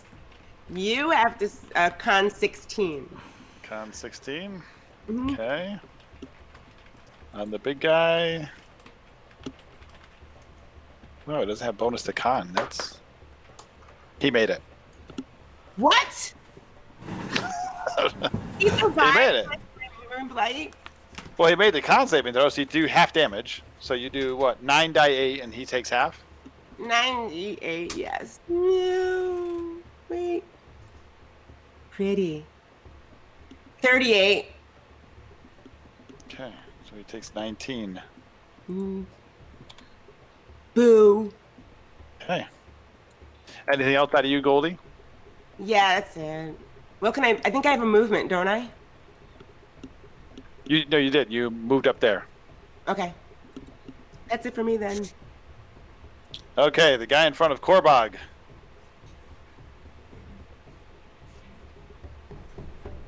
He's going to attack Korbog 3 times. Yeah, bring it. Using his halberd. A 13 does not hit, an 11 doesn't hit, and a crit. A 26 does hit. 26. Notice I did. didn't. Yeah, didn't notice take a I don't crit. get excited because I know you don't take crits. So there, it's fine. Art, I'd like to remind you that I don't take critical hits. You can take 9 points of damage from the halberd attack. You're number 2, Korbog. That's right. You're number 2. You're number 2. And Korbog, it is your turn. I look at the guy that's next to me and I say, "Sorry, I have a promise to keep." And I cast Misty Step, and I teleport behind the other two guys, but far enough that I'm not in their reach.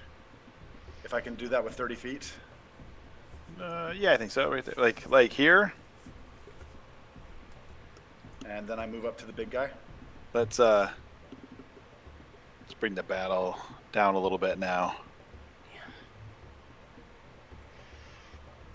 Fly our camera in here. Ooh. Move up to the big idea. Yes. And I say, Since you wanted to meet my hammer, and I attack him Okay. with advantage because he's restrained. He is. That is only. Let's see. Wait a minute. It's only 27. That's a hit. Only I smite 27. him. Big shock. This is my surprised face that you're smiting a devil. He takes 13 damage, bludgeoning damage, magical bludgeoning damage from the hammer. Yep. And I think you get an extra die from your smite right now because it's a devil. Yes. Wait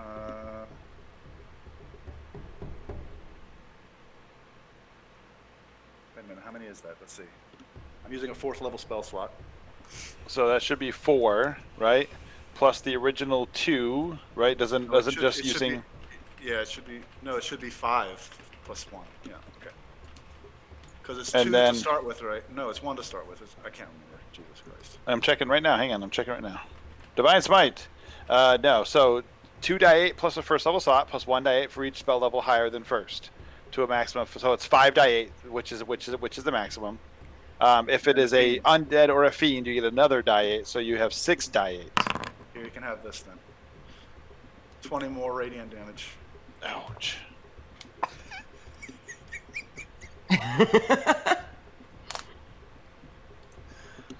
Let me guess. Are you attacking again?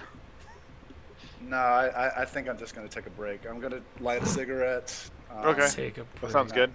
Pull out your flask. No, I'm gonna not. No, I'm gonna attack him again. 20. Dirty 20. 20's a hit.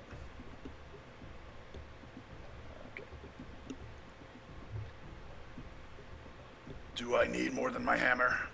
Do I? He takes 15 more bludgeoning damage. Okay. Dead yet? No? Down he goes. Oh boy. The big baddie didn't even get a second turn. Love it! Oh. All he did was throw this little fireball. Poof. And I Yeah. lean over and I say, prophecy fulfilled. And then I move up to these other 2 guys. I move back to those other 2 guys. That friggin' restrained was the bullshit. Is what it was. I'm done. Critical hit deck, baby. Oh, my horn devil is dead. Okay, the other 2 guys now have a Korbog behind them. They're not so happy about that.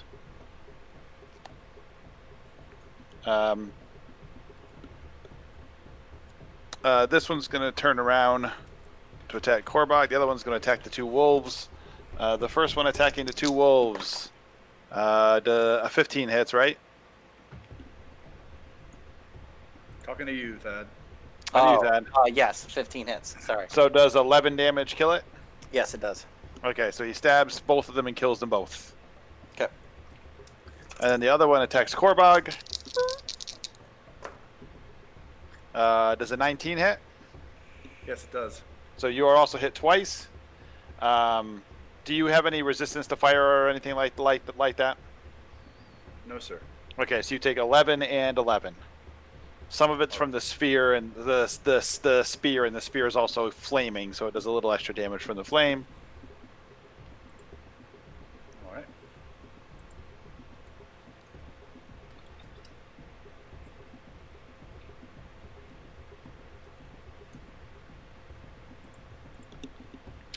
And Bryn, your turn. Okay, so I'll turn my 3 remaining wolves back on this. Whoops, pointer's off. Back on this guy that was attacking here. All 3 with advantage. First shot, 19 to hit. 19 hits. 10 points of damage. No, 10 sorry, plus points. 2. 8 points of damage. How does 10 plus 2 equal 8? 6 plus 2 equals 8. Gotcha. Okay. Second attack. Now, I have to make a strength save, right? Yeah, Strength save. DC 11. Crit. Made it. Okay. Go ahead, next one. Sorry, I lost it. Gotta go to recent rolls. 9 plus 4, 13. Misses. Second shot. Crit. 24. 24 to hit. Jeez. That's a fucking rolling crits left and right. We love it. We love it. All right, so this would be piercing, right? Piercing Yep. damage. So poke in the belly, triple damage. Okay. So he kind of jumps up and latches onto his stomach and starts biting into him.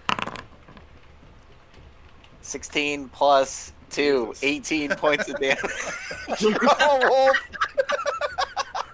Did you just Pillsbury Doughboy him to death? And no, he's still standing. But what was the saving throw again? DC 11. You pull him to the ground.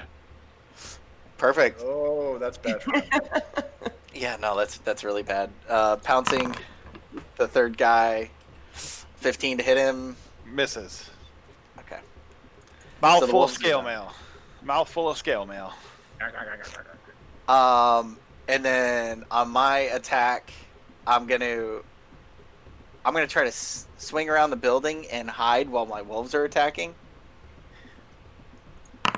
So my hide is stealth is a shit ton. 25. Okay. And then I'm gonna pop back around and take a shot at this guy. Okay. I was hiding around the other side. Oh, so- the other side of the building. Okay. Yep. And I'm Well, gonna we'll pop put you back there around just and so take. you're on the map. So you're good. People know roughly where you are. Okay, so take your shot at him. Do I have advantage? Is my hide good enough? Yes, it is. Go ahead. Perfect. Oh yes. I'm gonna luck that. Nice. Evil. Fucktard. I mean, you have done a lot of damage. That's terrible. No, I'm number 2 also. I thought that You're was number good. 2 also. 15 to hit. Oh my god. 15 does not hit. Ricochets off his scale mail. All right, that pisses me off. Mhm. All right, I'll just take another shot then. 22 to hit. 22 hits.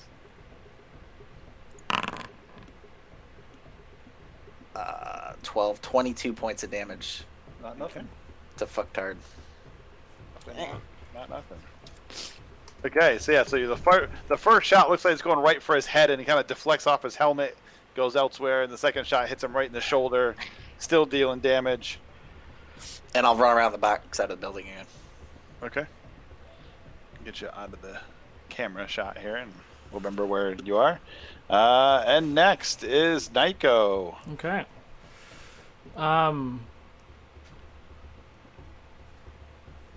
So the big devil is dead, right? Big Devil is dead. One of the little devils looks like he's dead. No, just He's prone. not- he's just prone. Do I see anything else in the area? Other than the building on fire, I mean, nothing. You don't see any other movement, any other monsters or anything like that. I would like to use my. If I get like it's like right here, like 30 feet. Yeah, 10, 20. Yeah, like over here behind the Okay. wolves. Sure. So I want to get there and then Misty step to the top of the tower. Misty Step's 30 feet, right? Yeah. So it gets you up here. Sure, it won't get you quite to the top, but Well, just where I there. can get up there. Yeah, I can't see myself yet, Yep. but yeah. Luck to me and Bryn, yep. by the way. Now I want to use my action and actually see if I can see anything else, like down inside of the tower or anything else in the air. I'm looking for something for the Bulgura to beat up because we might have problems. give me a perception check. That's There a are waste other of a devils natural here. 20, but that is a natural 20. So that's a 29. You see no other monsters in the area. Cool. Do the two devils look like they're getting worked pretty well, right? Yeah, they look like you're getting beat up pretty good. I'm The gonna two in the middle, you mean? These two guys here, you mean? yeah. Yeah, and then there's this guy here still too. What is he doing? Well, he hasn't had a chance to go yet again, so he's still standing there. Okay, I'm gonna have the Bulgura move over here Okay. with its 40 feet. Yep.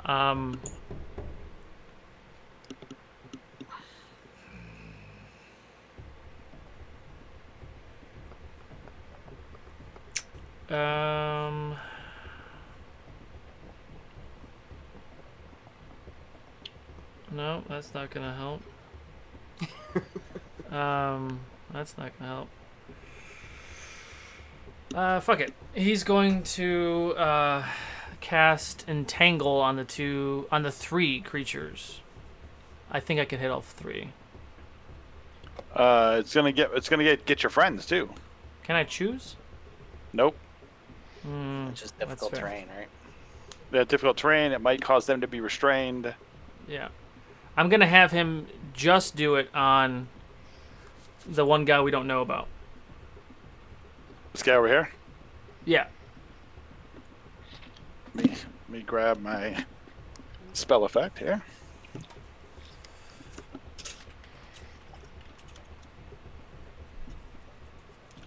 So Chris, just to remind me, if this guy's still around, there's nothing else to attack other than us. He attacks us, right? Well, he keeps failing his save, so I still maintain control over him.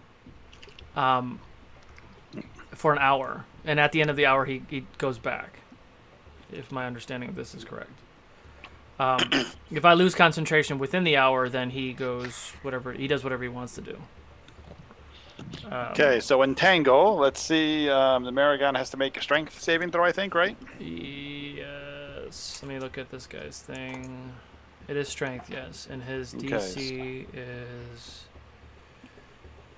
The fuck is his DC? I got an 18. So that succeeds. Okay. So the Entangle is there. He is in it for now. It is difficult terrain, but he doesn't get to move yet. Okay, Anything else? that's it. Okay, Goldie, what are you doing? All right. I think I have to take a minute to step in a really safe area. Maybe let me step about like over here behind this side of the building. And I want to cast Prayer of Healing because it takes 10 minutes to cast. So that's You're my gonna start casting it now? Yeah, it takes 10 minutes. Prayer of Healing I want to cast it as a second level, so it's like 3d8 plus 4. But it takes 10 minutes to cast, so I don't know when that would be. That's 100 rounds. What? That's 100 rounds. You're lying. No. There's 10 rounds in a minute. Why does this spell even exist then? It's made for out of combat. Yeah. Out of combat. Yeah. Okay. Do I do something else? I like this spell. but- Goldie just sits down and starts casting this spell. You're evil. Well, he is a drow, One so, day you know. I'm gonna get your address, or I'm gonna mail you like some mess. All right, I am going to. Okay, I think I'll have to shelve that one then. Okay, so what I'm gonna do is, so the two guys are still beat up, and my friends are right there. Okay. Yep. So I would like to minor illusion, a little like like bubbles, whatever, or things like Yep. that. So minor illusions thing is bubbles, and she's sort of blowing bubbles and watching like them get hit over and over again, and watching all the action. And then I would like to careful spell my friends, and I would like to cast 3rd level. She's like, I'm bored. So she decides to cast 3rd level Fireball. Fireball? When she blows it, the bubble explodes into fire. I know they're fire creatures, but still. And Okay. this big bubble sort of goes out of the thing, and then it turns into a fireball. Where you're trying to get the guys in the middle. So you could drop it like this. Yeah. Oh, that'll work. Ooh, yeah. And get all those people. And your careful spell will exclude. How many people can you exclude with your careful spell? In 3rd level, I can exclude. Let me check. Expend sorcery spell clues. 1 per person, so 3. So you could exclude Korbog and 2 of the wolves. Yes. Okay, so 1 of the wolves is going to take a hit. That's cool. Roll Roll your damage for the fireball. Sure. They're cannon fodder anyway. Where'd it go? Where'd my numbers go? Oh my god, it didn't add up. That's weird. Okay, didn't add up. I don't know why. Oh wait, 23. There it is. 23 damage. Yeah. Oh, that's a crappy roll. Plus, I get to add my charisma modifier to it. Okay, so my charisma modifier would be 4. So 20. What did I say? I said 23. 23. Yep. 27. 27. Okay, so one of them gets a saving throw of a 14. Does that make it? Does it make it? Where'd it go? No. Okay, and an 18. 18 makes it. Okay, so one of them fails it, one of them makes it. Can I make you reroll with luck? Sure. I shall. He makes it higher. He still takes 13 points of damage. It's okay. So it still takes Alright. half damage. Mm-hmm. I'm a fire dragon. These mofos are family. Okay, so your fireball goes off. It does not seem to even affect this guy over here at all. These two get a little bit singed by it, but not a ton. Obviously, it avoids Korbog and everybody, and it kills one of the wolves. And fire goes away. I'm out of practice. And it's this guy over here's turn. So he's going to try and come out of here. He, what's his movement? Oh, that's pretty good.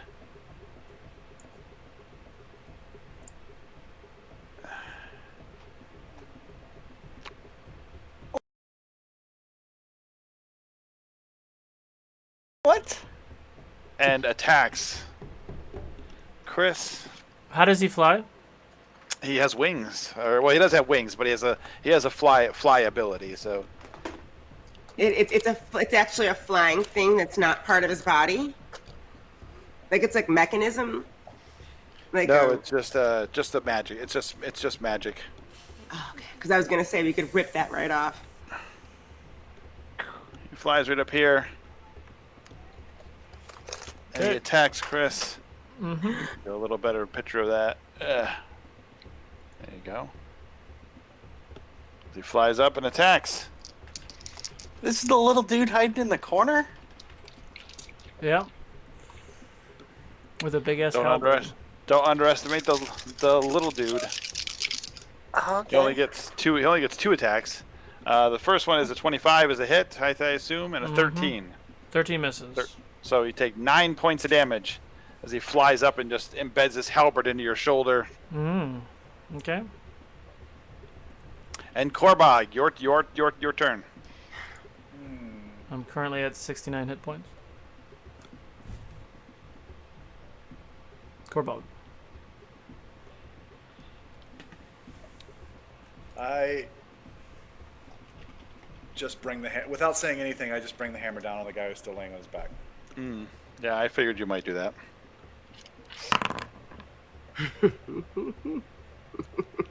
It's 27. That's a hit. All right. That sounds great. Oh. Let's see, that's not very good, but it's not that bad either. That's still 9 bludgeoning damage, magical bludgeoning damage, Okay. and I smite him. Okay.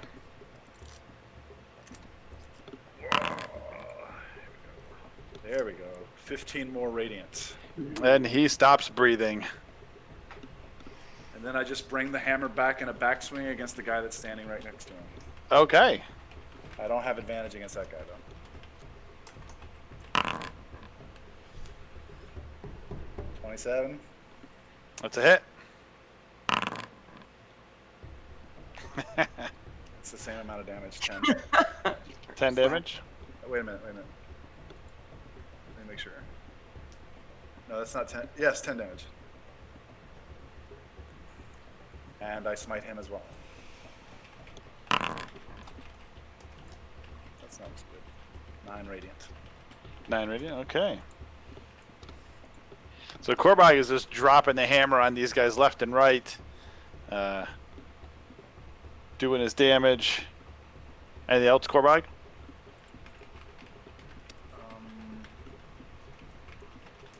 No, I can't do anything else. So that guy in front of you,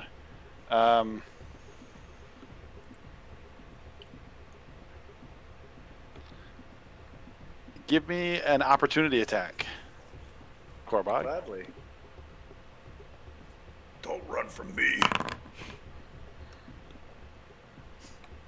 Or maybe go ahead and run. I don't think I... No, I do have 1 luck. I'll roll again. Why not? Nope. Okay.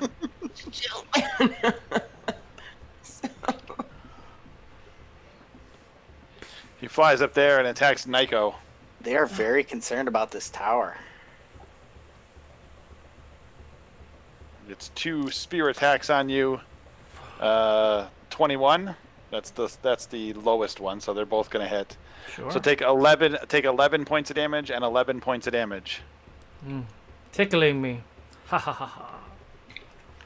Other one is dead. Bryn, it is your turn. Okay, so I still have the faithful wolf specter. I'm gonna position him right here just to kind of guard the demon devil that Nico summoned. Okay. We'll say that this is your faithful hound just for now, so we know where it is.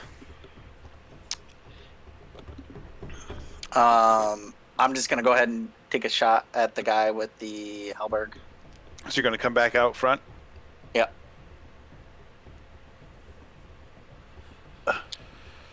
First shot at him. 18 to hit. 18 is a hit, I think. Yes, 18's a hit. Good shot. Plus 16, so 19 points of damage. He's still standing. Oh, sorry, and I get an extra 2d6 because it's sneak attack. Oh, yep. Nice. 29. He is not still standing as he plummets to the ground. Bonus. Second shot at the remaining little devil dude. Lands behind Korbog. Dirty 20. That's a hit. 20 points of damage. Ouch. Even with crap rolls and no sneak attack, it's crazy. Sharpshooter is just nasty. He falls out of the tower as well, hitting the ground. Told you. Told me what? Told them, not you. What the So, fuck? You told me. out of combat, but your summoned demon. What do we have to do with the summoned demon now? I still have concentration for an hour. He has not made his save. I am going to tell him that he is free to roam the town and kill all the devils he wants to kill. For the next 59 minutes. For the next 45, I'm going to have my faithful hound follow him in case he comes to attack us. Okay. So the Paul Guru will start wandering around. Yeah. I mean, And you just asked him to he do fails his his favorite last thing. save. Yeah. But that's what I'm hoping. I'm like, yeah, it's fine. Go play. You're welcome. Go eat. Okay, let's take a break here. 'Cause this is a good spot to stop for a moment. Give us a quick little break. Well, so why don't we do our giveaway first for the book, for the Mystic Odyssey of Theros book? You want to do it now or when we get back? So yeah, let's do it when we get Okay. back. So everybody in the chat, don't forget to Enter type Mythic in there Mythic. for the Mythic Odyssey of Theros book. get you guys entered, and when we get back from our break, we will do the draw for that.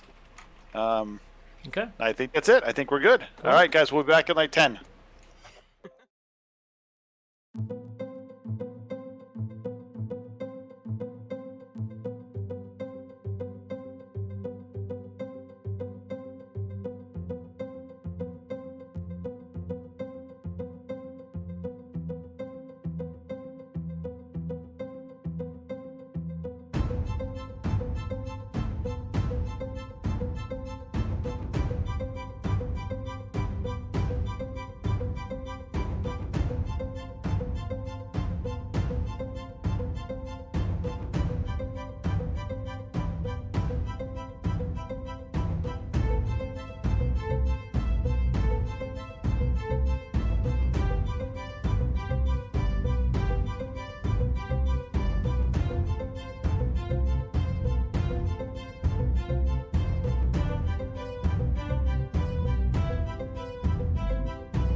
right, folks, welcome back. Here we are. We're back here, back to Riverbreak, and also, as if you've seen in chat, Utahime is our winner. Yay for a Mystic Odyssey of Theros book.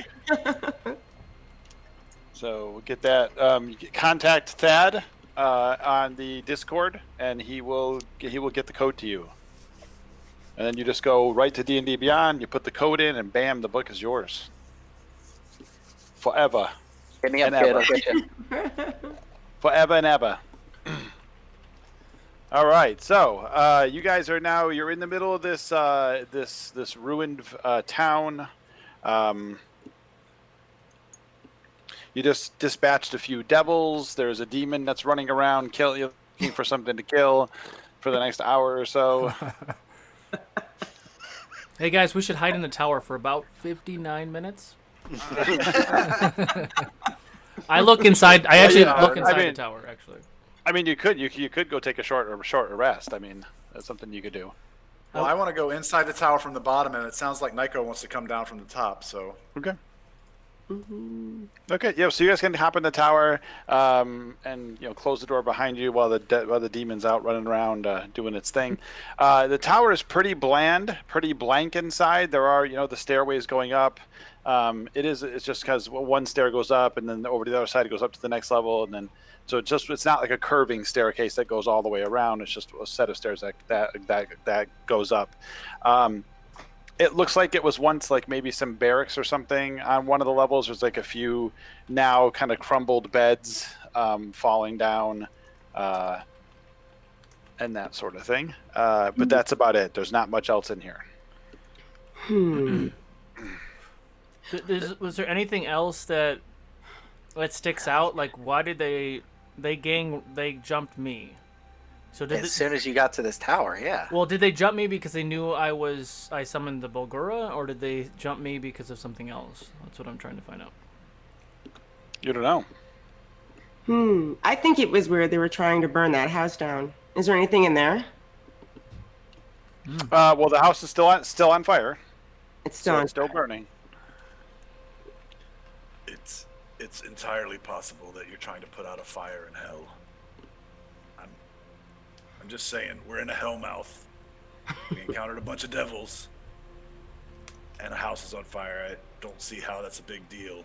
If it's possible that we're literally in hell. Is there I mean, I'll take a peek at that house. Is there's anything of note inside? So now that you're kind of looking at it again, the fire doesn't really seem to be spreading.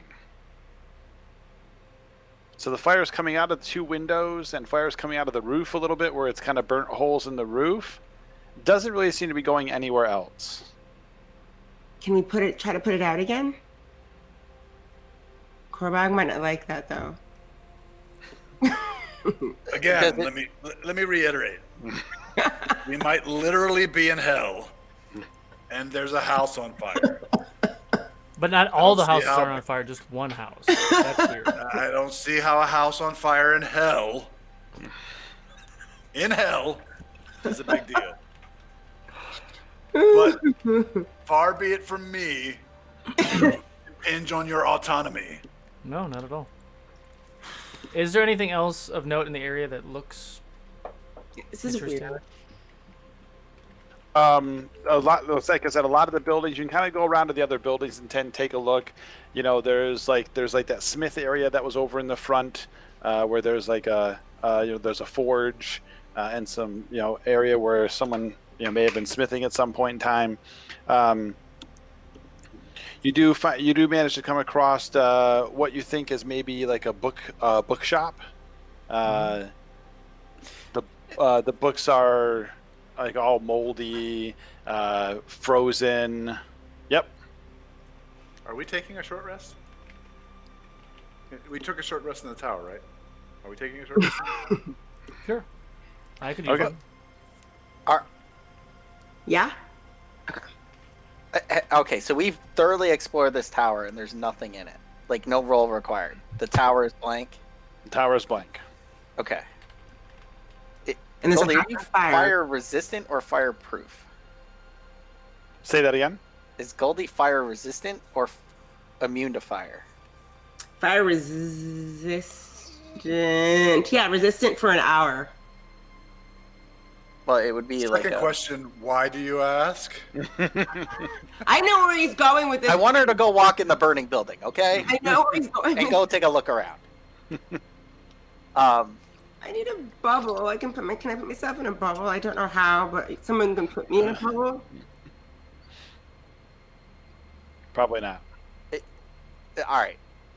Maybe those are two dumb questions, but can I ask maybe an intelligent question? Does this look like a place in hell, or does this just look like a normal town that's down in this ice cave that we were told is a hellmouth? It almost looks like as if a piece of a town from somewhere in the world was transported here. Okay, so this looks like a normal above ground. Yes. What would have been an above River-breaking ground type house. Yeah, town of some sort. Yep. But we see no people, no one anywhere, nothing except for the demon that's running around. We're focusing on the wrong thing. He said a piece of a town that was transported here. Why? It doesn't I'm too make stupid. sense. What the fuck does that mean? Hell. Okay. Yeah, this is really weird. Do we still have gossamer threads attached to us? Can I look behind me and see? You if it's do. there? Your silver thread is still there, heading back to the beginning. And you do take a short rest, so you can give yourself a short rest. Yeah, well, we argue about all this stuff. Completely confused. And after your short rest, the demon, the Balgura that's been running around, has not found anything else to kill, and finally disappears and goes back to the lair or plane from which he came. Okay. Huh. I'm just obsessed with the burning house. Now, while you're on your short rest, or getting towards the end of your short rest, a ghostly image appears as you guys are finishing up your short rest.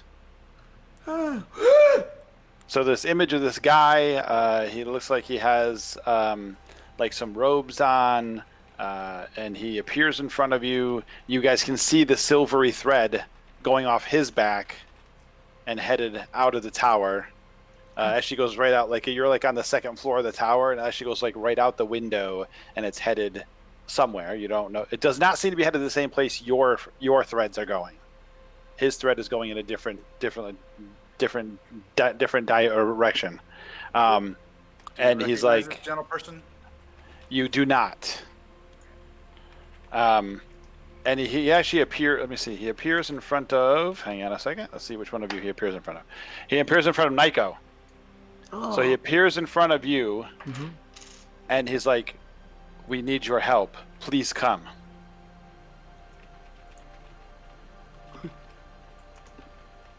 Do we all hear him say that, or does just Nico hear him say that? Oh no, you can all hear him say it. And then Who you are see him. He kind of flies out the window. Please come. Yeah, no.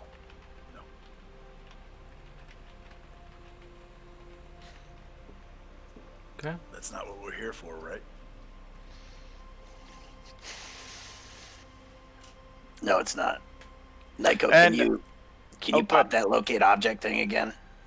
Sure. And Korbog, you can give me a history check. History. Let's see. I'm gonna roll it in D&D Beyond because it's easier. Okay. 17. Okay. So now that you're kind of like looking at things and you're taking your rest and stuff, this town feels familiar to you. It feels like maybe it's part of the town that you raided outside. Mm. And somehow, like now that you're kind of thinking about it and you've had a chance to sit down and analyze the situation, like the tower, you kind of remember that tower being there. And some of the layout of the town. So you think that this is part of the town that was outside. I tell my comrades that. Okay. So they moved part of the town, or part of the town basically just went to hell. It appears that part of the town has gone to hell. That's really not normal. Let me be honest. That town went to hell a long time ago. The whole town. Not literally, like figuratively. This part literally. The other part figuratively. The point is, does anybody recognize that guy? Everybody can give me a history check. Does that include me? Sure. I guess I'm everybody. 23. It's 17. 13. So Goldie, you think you've seen that? You think you've maybe seen that person around before, in Riverbreak? Like maybe they had come to Riverbreak, and you know that they were some sort of spellcaster that you maybe ran into or saw around the Enlightenment at some point in time. But nothing really sticks though. Like now that you start talking about it, you're like, well, maybe I've seen someone that kind of looks like him. Yeah, maybe he was just drunk in the bar one night and I saw him there, but that's it.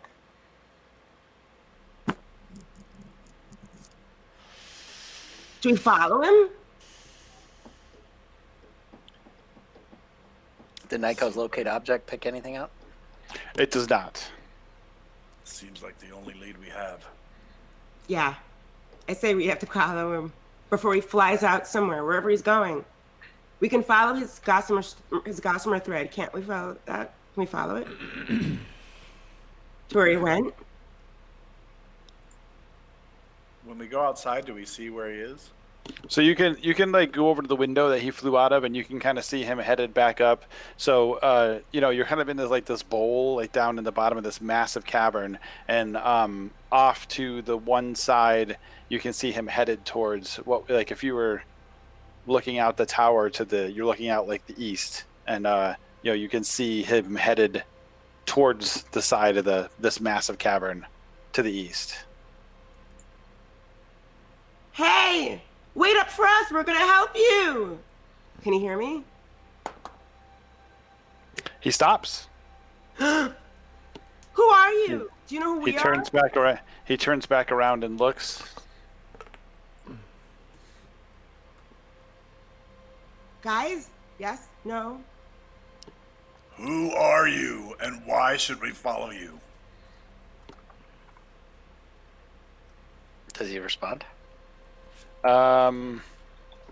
He starts moving back towards you.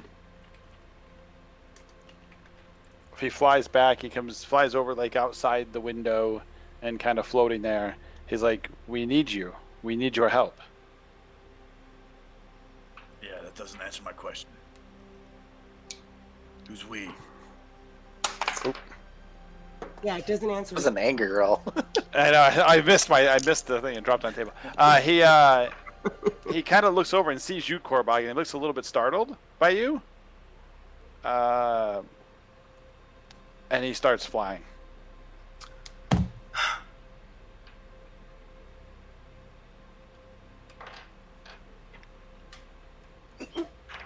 Let's go! No? When Goldie says, "Let's go," I shrug, I pick her up, put her on my back, and start going after him. Let's go, Nyko! Okay. I'll follow. Okay, so you guys can head out and you can start following. So again, this little piece of the village is not very big. It's maybe 100 or so feet in each direction. It's a small area that's kind of dropped in the middle of this icy cavern area. You quickly get outside of it, and actually, everybody give me a Constitution saving throw. Before that, I say to Goldie, sometimes we just need a let's go. I can be the cheerleader. If everybody gets a +3 to the con save, Oh, 18. 16. What was it? 11, 22. 6, 19, 21. Okay, you're all good. So it's cold, but your measures are helping. The whole like hand warming and feet warming and stuff is helping to keep you guys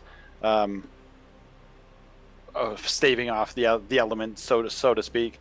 So you make it outside the little town part, and you're walking away. So you can still see the guy like up in the air, a little bit ahead of you. And after a few 100 feet of walking, you can now see a wall, like the cavern wall. And after a little while further, he goes into a cave in the side of the wall. It's about 30 feet up. Follow him. Okay. Spider climb? Anyone? Before Do you we- get away? You don't want Do to we go need to climb, or is there a way to get up without climbing? It's about 30 feet up on the wall. Oh. I mean, I'll try to climb it. Okay, give me an athletics check. 16. Okay, so you start climbing up the side of it, and you can, there's again lots of jagged pieces of ice and stuff here, but it's really dry because there's not a lot of moisture in here because it's been all, it's all really cold. So you're not really slipping off of it or anything. You make it up and give me a second roll. Second athletics? Yep. It's 18. Okay, and you manage to make it up, and you get up over the edge, and you make it up to the cave entrance. Okay. Gorbog, if the cow can do it, we can do it too. Ooh. Sorry, if Nyko can do it. It's alright. Nyko should watch his back. Bryn openly calls himself the Slayer of Cows. So That's fair. I openly call myself a cow, so I get it. I'll attempt to climb as well. Uh-oh. All right, I'm gonna use my luck. Yeah, no problem. as Bryn starts climbing, he gets about halfway up, and give me another roll, Bryn. When Bryn starts to climb, I take the rope that I carefully coiled before I climb down the other thing with spider climb, and I hand him the end of the rope and say, "Hey, why don't you take that with you?" So my second roll, this is athletics, right? 11. Okay, so Bryn gets about halfway up, and he starts, he climbs about halfway up, and he starts climbing up, and you grab onto like one of the like shards of ice as you're pulling yourself up, and your gloves are warm because your hands have been warmed through the prestidigitation, and you slide right off of it, and you start sliding down the wall. And you go all the way back down to the bottom. You take a total of 9 points of damage as you're you hit the ground, and B, you got like sliced your arm on a piece of the ice as you came down. So I'm still halfway up. No, you're down at the bottom now. I'm down at the bottom now, totally. Yep. Christ's sakes. Gorbog, you know what? Fuck it, I'll do it. And I'll try it again. Okay, go ahead. No. He starts to climb. I use Misty Step. I teleport up to the opening with the rope. And I say, "Climb the goddamn rope." Fucking chill off. Seriously. I was enjoying watching that. You and your magic people. Give me I have something to rope shoot too. at. All right. And stubbornly, I'm gonna sit there and hold the rope and wait for Gorbog to drag my bony ass up this ice shelf. Gorbog, give me an athletics check. And I do it because I'm such a magnanimous person. Also humble. 19. Okay, so you managed to pull him all the way up, up the rope, and all the way back up to the entrance of the cave. All right. Thank you, Gorbog. Anytime, brother. So, this is another cave that we're just looking in? Another dark cave? No, the dark cave, correct. Does the cave go up or down? It goes in. It goes in. Okay. Okay, Caves don't normally go up and down the side of a wall. It wouldn't be a cave Well, very much. no, does the cave entrance start heading downward or straight or up? That's not an unreasonable question. It goes directly up. It's We just walked in a home straight out this and went way. down. Yeah, no, it goes pretty straight in. Maybe down a little bit, but not much. Okay, can I cast dancing lights or does it matter? You can. Okay, so I'm Let's casting. start. Matters to me. Nothing matters to me. Straight ahead. Nothing matters. Nothing really matters. So you guys can go into the cave. It goes in. You can see it kind of opens up a bit, and there's water, which looks like dark, murky, very cold water in various parts. It goes to a center kind of island kind of like looking thing, and then there's a cave that goes through, and the cave is just walls above water, like there's water through, and then you can see the tether, because the guy is now kind of floating over that water, kind of waiting for you, and his tether goes down the corridor. And actually, we can go to battle map, and I'll show you on the battle map, so I don't have to describe it. You can just see it. Don't be lazy. Seeing is better. So you're kind of here in this middle island area.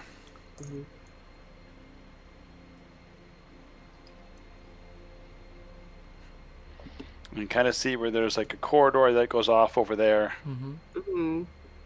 Get my arm to move here the way I want it to move. Headed down that way, so over that way.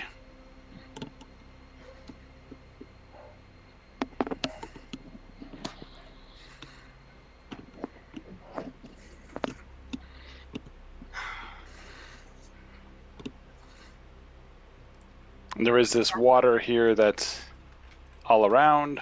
Seems to be very cold. It looks very cold. It's not moving. It's very murky and dark. And the dude went this way. Yes, he's kind of floating like right here, and his tether goes this way. Oh. And then he flies down the corridor. Oh crap. Okay. Can I cast shape water and be like Moses and freaking sort of the water so we can just walk over? So say what now? I'm sorry. Can I do that? Can I? Say what now? I totally missed what you said. Try again. Where? Can I don't really kind of freaked out by the water, so can I like cast shape water as a cantrip and like have the water just like part? We can just walk over to the corridor to swim over instead. So I think shape water only does 5 feet at a time. And how far away is it? Like 20 feet?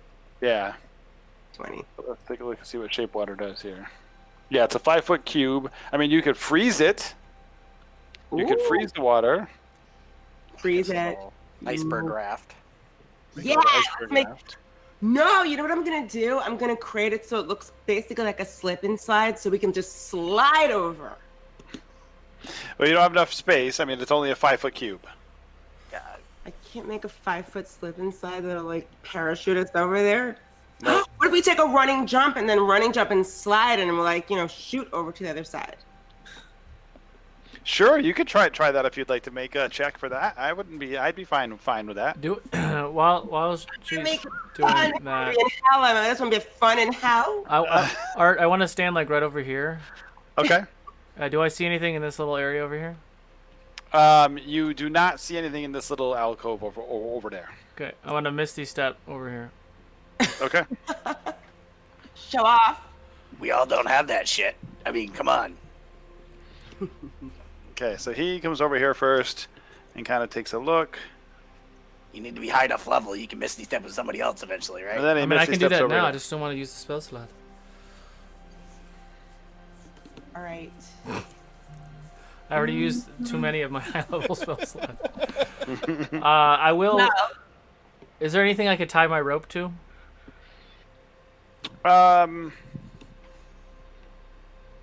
Yeah. I mean, there's more of those crystals sticking out. You could probably try and get around a couple of those, Okay. base a couple of those, and I'm gonna tie the rope and tie the other end of the rope to an arrow and say, "Bryn, catch,"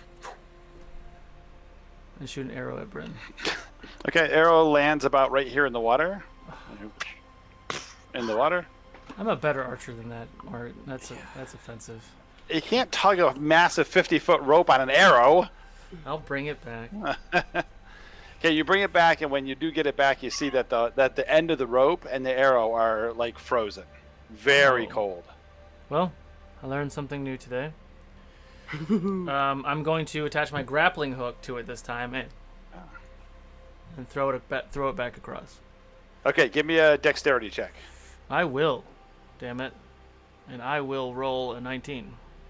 Okay, so you managed to throw the rope with the grappling hook right over here. It lands like between these two pieces of rock right here, and it hooks right in, and it gets caught. I wouldn't touch the water if I were you. Should we tightrope walk over or something? This could end badly. I'm all for this. This sounds great to me. Boy. So we can tightrope walk, or we can slip and slide and hope we can get over there. You can Right? also just kind of hand over hand on the rope. Standing on the iceberg. Just like Cliffhanger. Sure, standing on the iceberg is fine. Shape water. We'll use the rope to drag ourselves across the little ice raft. Oh. How about that? That could work. I know that's not cool. I know that's not a slip and slide. But I just do not freeze to death. Just saying. Do I see anything in the hallway, by the way? Bryn. So you do.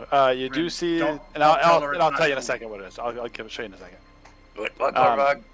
Bryn, don't tell her it's not cool. Just pretend it's cool. I mean, it is kind of cool. I'm It's a kinda cool. fire dragon. I don't like cold. Oh, yeah, that's what I'm saying. Why don't you heat up the water? Okay. Just not the water under our iceberg. Iceberg melts. Whole party falls in except for freaking Nico. Well, I guess I'll go find my sister then. Good luck. What? Your sister's in hell? I'm sure she said it to me once or twice in the past. So is that what you guys are gonna do? Is you gonna set up your little pulley system and your little raft and go back and forth? Yeah. Yeah. Okay. So you can do that, and that works out just fine. She can Goldie shapes shapes water and freezes one, and Bryn can pull himself over, and then she does another one, and Korbog pulls himself and Goldie across and over to the other side. Okay. I like that I'm kind of Goldie's, like, I don't know, what is it, draft Transportation horse? system? Or, like, Enabler. I like the minor illusion of pirate hat when I'm on Korbog. Avast, you mate! Oh, Vast. As can get over to here. Is this another one of all those? Korbog says is, too soon. Is this another one of those fucking floating portal room things?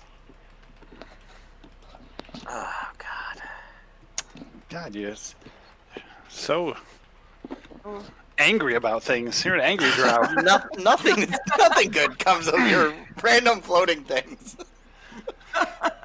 So you guys get to here, and you can see that the guy has gone back in now. He's standing here. It says you can see him behind the ice, and he comes up to like the ice, and he's like hitting on the ice. So it was like a projection of him that came to get us? Yeah, when he realizes that you can't like hear him because he's like screaming, and you can see him like he's hitting the ice, but you can't hear anything, and he's yelling and you can't hear it. So he takes a second again. He casts another spell, and he projects himself back again over here. Okay. It's like only you can save us. And then he says, Who does he look at when he says that? this time, let's see who he looks at. He looks at Bryn. And he says, remembered are the days when I was used, bloodied and beaten. I was abused. Death surrounded me, and it mattered not, as no matter the pain I inflicted, I'd never rot. What am I? Ooh, it's a riddle. And then he pulls himself back into the ice chamber. Cold. Right? Did anybody catch exactly what he said? I'll say it again for you, because I said it kind of fast. Remembered are the days when I was used, bloodied and beaten. I was abused. Death surrounded me, and it mattered not, as no matter the pain I inflicted, I'd never rot. What am I? Bloodied and beaten, so it's not cold. And Nico, you're up in the front, so give me a perception check. 21. Okay, so up in this stone right here, you see there are 4 little holes, one in each kind of corner of the stone, as if it looks like something would get put in there. Perhaps a strange member. Would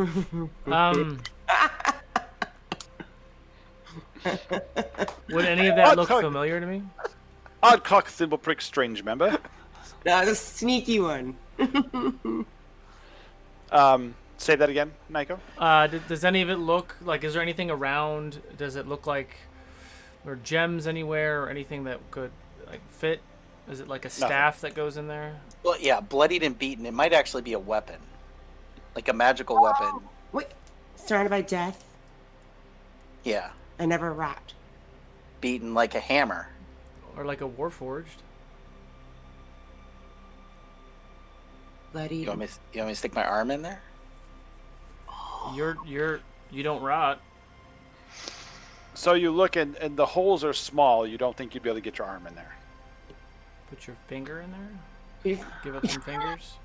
What fingers Nothing do you else got? on me small. Nothing bad can ever happen by sticking your fingers or hands into small places. Nothing at all. Bloodied and beaten. Let him be. And Corbog, does it look like the end of one of your hammers? Maybe the shaft of one of your hammers would go in here.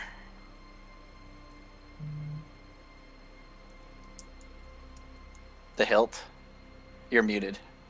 you're muted. Does it? It does not. It- It looks almost. It's smaller than that. You probably could put a finger in there. Like it's probably about finger size. Is about like how big around it is. What about an Arrow sized? Yeah. Yeah. Same thing. Maybe an arrowhead would fit in there if it's not a fat head. If it's not like a broad head, it would probably fit. Something. So wait, is something supposed? Does it look like to you guys that something's supposed to go in there that has been taken out, or is it just 4 random holes in the ground? What are they shaped like? Are they all just round? Yes, cylindrical. Yes. And there's 4, and they're There's 4 just of them. opposite corners, like a square. Correct.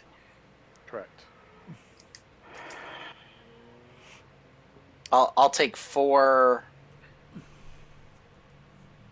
non-magical arrows out and put one in each hole. Okay. I mean, it kind of fits. You kind of have to get the edges of the arrowhead. You kind of jam them on in there a little bit. Doesn't seem to do anything.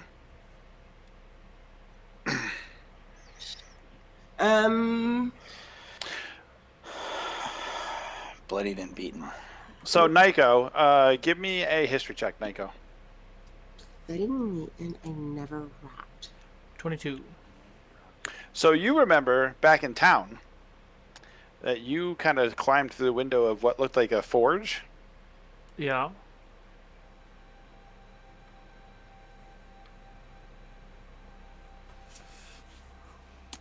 Are we thinking smithy tools?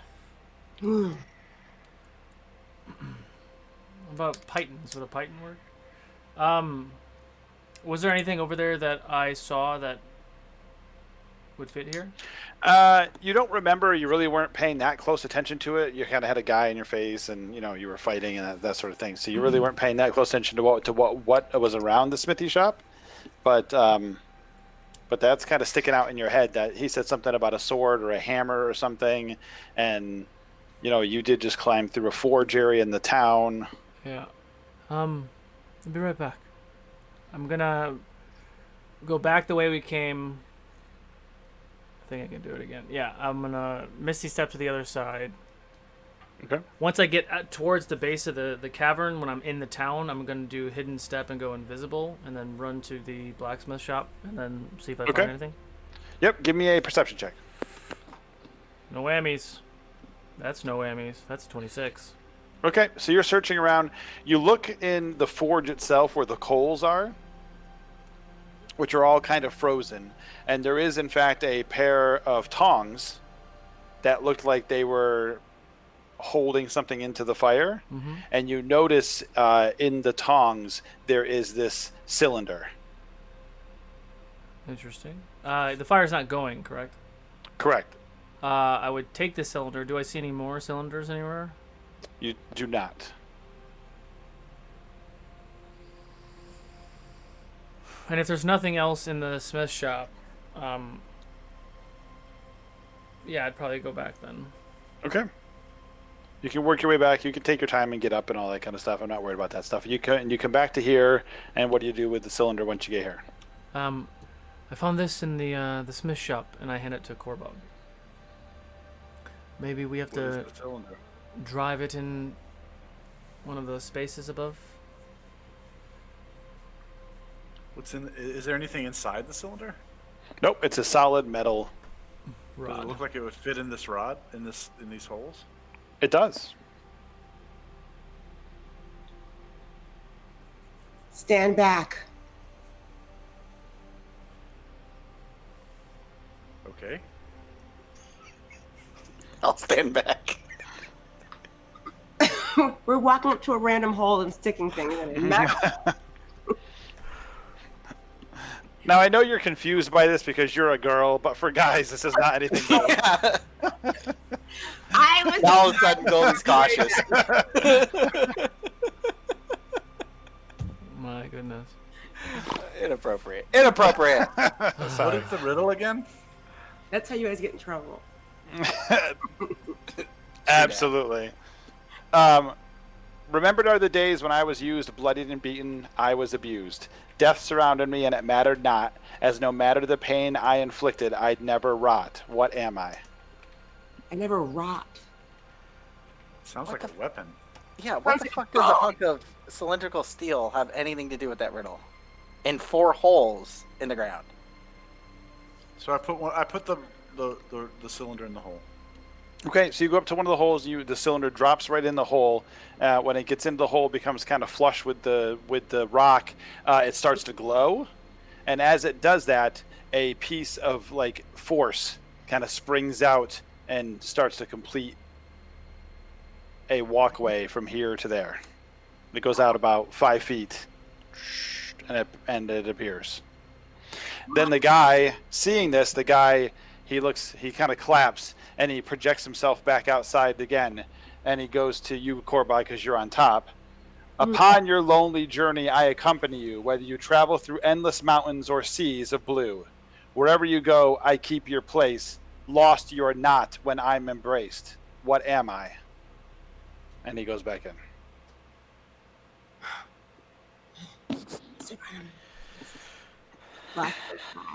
Repeat it, please. Upon your lonely journey, I accompany you, whether you travel through endless mountains or seas of blue. Wherever you go, I keep your place. Lost you are not when I'm embraced. So, what am I?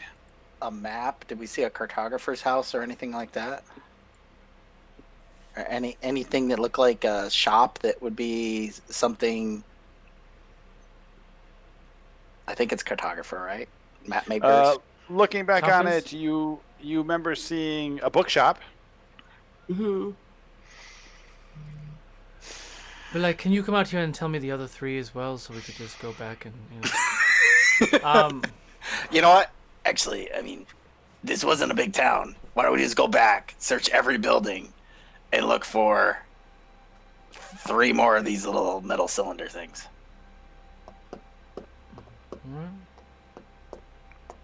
Now that we know what we're looking for. Or Nyko, you could do locate object again or no? I go to the bookshop and look around. Okay, so you go back. Yeah, I can and do you it a go few back more through, times. Yeah. and you go back and you go to the bookshop, and you remember going in the bookshop, and there were books on the shelves, and they're covered in ice, and they're frosty, and all that kind of stuff. What specifically are you looking for? I'm looking for something that will fit in that hole. Um, What was the riddle again? Upon your lonely journey, I accompany you, whether you travel through endless mountains or seas of blue. Wherever you go, I keep your place. Lost you are not when I'm embraced. What am I? I look for a map for maps. Or a bookmark. Bookmark. So you start looking around for like maps and all this kind of stuff, and you do happen to notice that there is one book on the shelf that has a bookmark coming out of it, and it is frozen into the shelf. And I go, yes. And I take out the tiniest hammer that I have, and I break the ice with it very carefully. Okay. And So you see Cormac's there with a little tiny hammer. And Cormac, you managed to break the ice around it, and you pull the book out. And I open to where the bookmark is. Okay, you open to the bookmark, and there is a hollowed out section in the middle of the book, and there is a cylinder in it. Can I take a really? Is it exactly the same as the other one? It is exactly the same as the other one. Can I try to cast locate objects on it, like looking at the cylinder and see if I can ping where the other two might be? If I have to cast it 2 times, I'll cast it 2 times. Let me see. Let me see what locate object says. It says you can do exactly what I said. No, I don't. There's a flex right there. Listen to me. Fuck your riddles. We don't want to listen to this crap. We get to hear what the other 2 cool riddles are. Yeah. So you can, one of the, there is another one of these cylinders in the tower somewhere. Okay. I will look in the tower again. So you go, you climb the tower, you go all the way through the tower, you go up to the second to the top floor where you went in, where you flew in there and they attacked you. There's another like broken floor above it, and when you go up to the broken floor above it, there is a small silver cross, which has been broken off of its base, and inside it you see one of those cylinders. Okay. I guess I can cast it again and see if I can ping the last one. Okay. What level is this spell? Second. This one's being cast at 3rd, though. Why don't we just go hear the other riddle? Yeah, let's save him. Save him. Okay. He's not messing with us getting in and out of the cavern, thankfully. Okay. So No, I thought about it. I thought if we had more time, I'd mess with you a little more, trying to get in and out of the cavern and falling up and down the stuff. And now that we've done it, we know how to do it properly. right, you got it done. So Yeah. you guys go all the way back with the first one that you pulled out from the bookmark. What do you do? Drop the cylinder in. Okay, so again, you put it into one. It slides down. When it gets down to the bottom, it goes flush. It starts to glow, and another piece of The bridge appears. Does he? Yes, he's very excited. He comes out again. Hold on. I drop the other cylinder in. He looks a little bit shocked, and more of the bridge appears, and he's clapping, and he stops and he's looking at you. He flies out. Jump the rest of the way. What are you doing? There's a solid wall there, though. That's probably the problem. He comes out and says, "I'm the beginning of the end of every place. I am the beginning of eternity, the end of time and space. What am I?" Beginning. Repeat And then he that. flies back in. Beginning of the end, the end of every place. Yes, I'll wait. I am the beginning of the end of every place. I am the beginning of eternity, the end of time and space. What am I? The beginning of eternity. We probably shouldn't have drank last night. Perhaps we should start drinking now. Mm. Actually, is there a bar? Maybe that would fall into this category. I am the beginning of the end, the end of every place. Never. I'm the beginning of eternity, the end of time End and of space. What am I?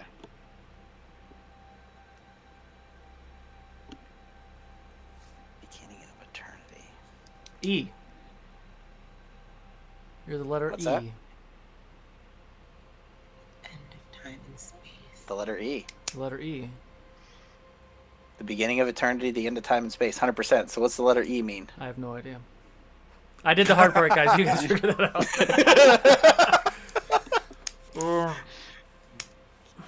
What kind of shop would it be? What is this, fucking Sesame Street? I mean, Jesus. We need to go search the town for the letter E. Let's go back to town. Is there any signs that say they have an E on them on any of the buildings? You know what else ends in E? Dwarven Forge. There you go. So. Yeah. Well, Go for it it. would begin or end. So like an entryway, a eatery, arcane ends in E. I think I What just was the made it riddle again, harder. Art? One more time on the riddle. I'm the beginning of the end of every place. I'm the beginning of eternity, the end of time and space. What Okay. am I? You're an E, and that's it. That's all we know. Okay. Any signs on any of the buildings that have an E in them? At an end yes. or a beginning? So you guys go back to the town. You're looking around the buildings. You give me a perception check, Bryn, as you asked. Hey. So you do manage to go over, and you see that there is the building that's on fire, Told you. which also ends in E. You notice that there is a sign out front, Mulvan, Mulvan, and the last part of the sign is scorched and burnt. Moven. I wanna take my crowbar out and see if I can pull the sign off and look for one of these cylinders. Okay, so give me a athletics check with advantage for using the crowbar.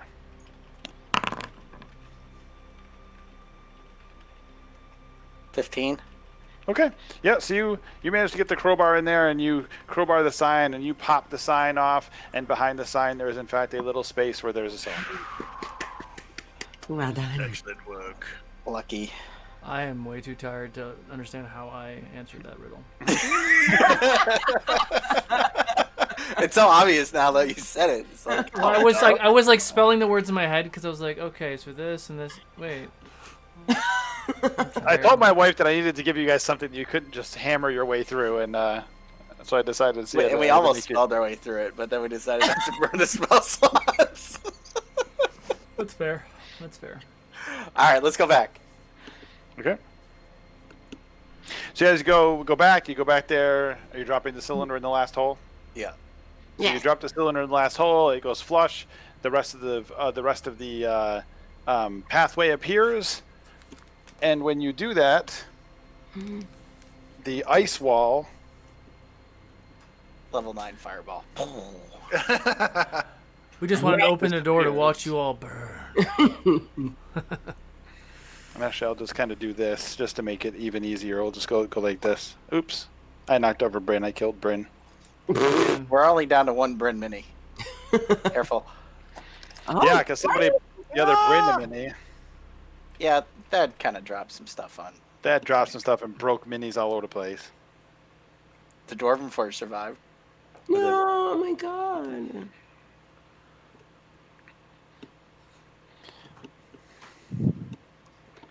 You found it.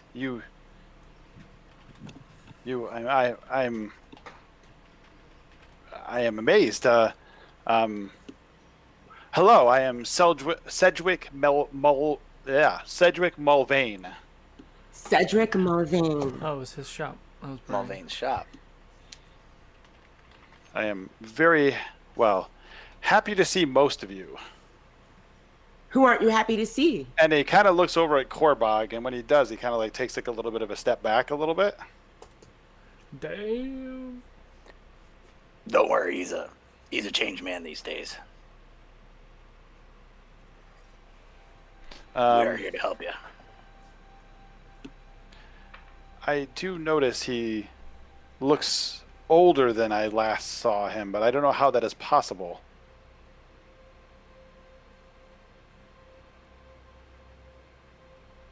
Been What here a year long do you time. think it is? He spouts off all the way back to when Korbog was So it's what? 40 raiding. years? How long ago was that, Korbog? Probably 2 decades. Well, but then we we- did 15 years in 15 the time years jump. more, so like 40 years. Oh my god. You notice there is quite a bit of people in this room. All ice room. There are some children in here. There's women, children. There's a couple of guys, some old people. Quite the mixture of people in here. How did you get here?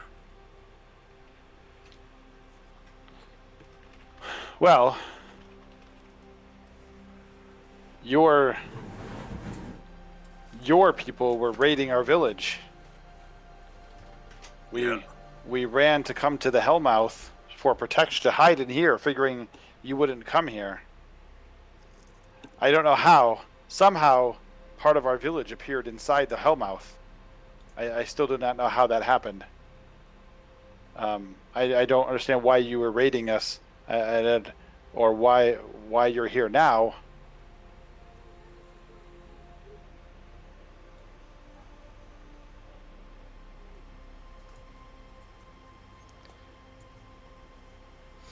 How long have you been stuck in the ice? This ice room? And how did you get into the ice room? Well, when we were here for only a short period of time, and we were getting attacked by those devils, and I had to do something to protect us. So I brought us here, and I protected us behind this ice. I figured it would be harder for them to get through and get to us without. They would not think to do the cylinders, and I was not going to tell them the clues. How did your entire town end up in hell? No idea. Only a part of the town, and I don't know.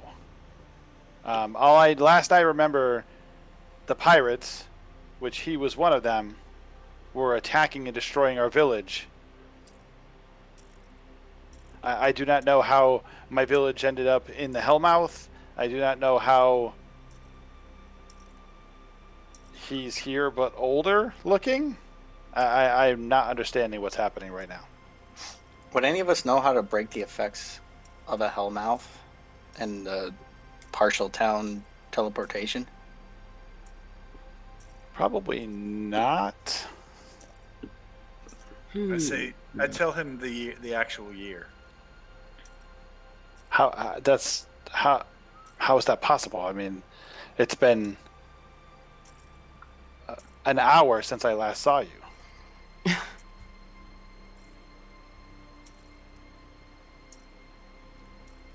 It's been 3 decades for me. Oh, great. Are we in another one of those frickin' time warp things? Where we're gonna go back and it's 150 years later?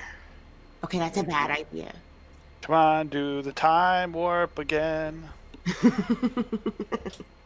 I'm not the same man who raided your village.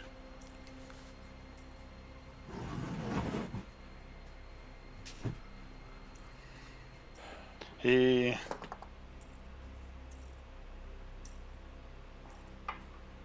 do seem different. Tell me. Is our Is village any- still there? Outside? Yes. Tell me, are any among you servants of Mormakar?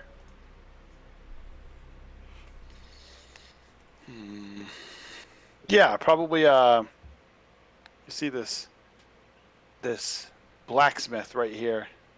Mm-hmm. Says, "I am a servant." You worship Mormakar, Yes. the god of death. No, hang on. I'm getting Mormakar's death. I was confusing him with who's the Korak. No, that's Korak? That's no. who I was confusing with. No, then no. Nobody says that. Correct. Awesome. I was flipping the two gods in my head. I take out the hammer of Korak. Ah, that looks familiar to me. That hammer is. No one's even sure if that's real. Is that truly the hammer of Korak? Yes. From the temple in Riverbreak. And I carry it now. Oh, That is a powerful weapon. Or so the legends say, anyway. You must truly. Oh, go ahead. You should let us take you home. He kind of turns to the guy that came, the Sedgwick that came up front. Is like, he must truly be a holy man if he is wielding that hammer. He kind of looks. He's like, you will help us get back. Or I will die trying. You have my oath.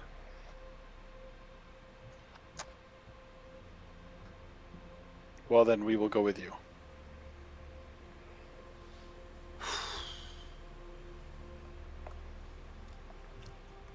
Well, Korak's let's go. big sexy. There you go.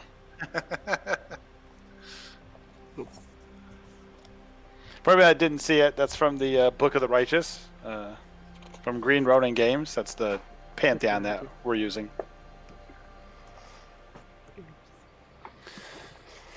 Okay.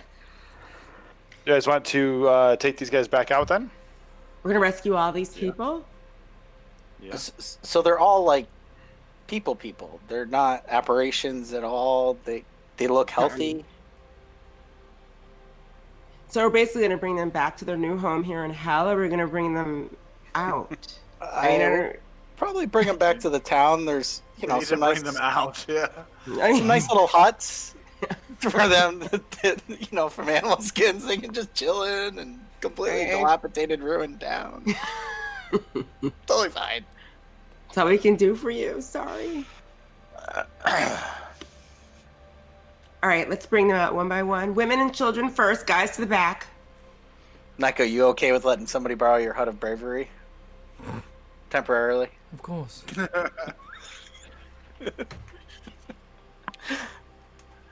You need to get that as a high level spell because that was just awesome. It worked. It worked great. It's still funny. All right, let's escort them out. Okay. So we found no leads whatsoever on The head. Luca's head. Maybe we can ask him if he's seen it. Long shot, I know. Yeah, I mean, at least to the apparition guy, can we describe the person that we were chasing? We thought that person came down here, didn't we? Yes, we did.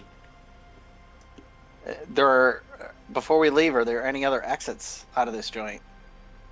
Well, Any other- there was a massive cavern system. I mean, there's Okay. plenty more cavern you have not gone into yet. Okay, so this is just like the first major opening, and then the ghost brought us to one little up the wall Right. cave mouth thing, but this is a huge place. Yes. Oh yeah, massive. But you start describing the whole thing to Sedgwick, like what you're talking about, and he's that sounds familiar. Those sound like the servants of Mephistopheles. He is the head of this dimension, so to speak, this plane. Mephistopheles. Could you spell that, Have- please? And you've seen Mephistopheles before? You just know of him. I've never seen him. I just know from the legends of his servants, and it makes sense with the ice, with the devils. It makes sense. If I had to guess, I did not see a head, but the servants make sense.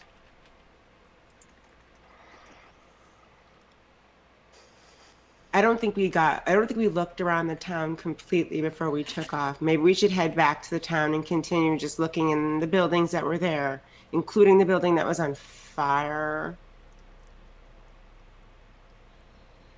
I think we should lead these people all back to town. Nico did locate object, and it wasn't within 1,000 feet, and this entire little chunk of their town was only 100 feet each way, so it's not in this little town.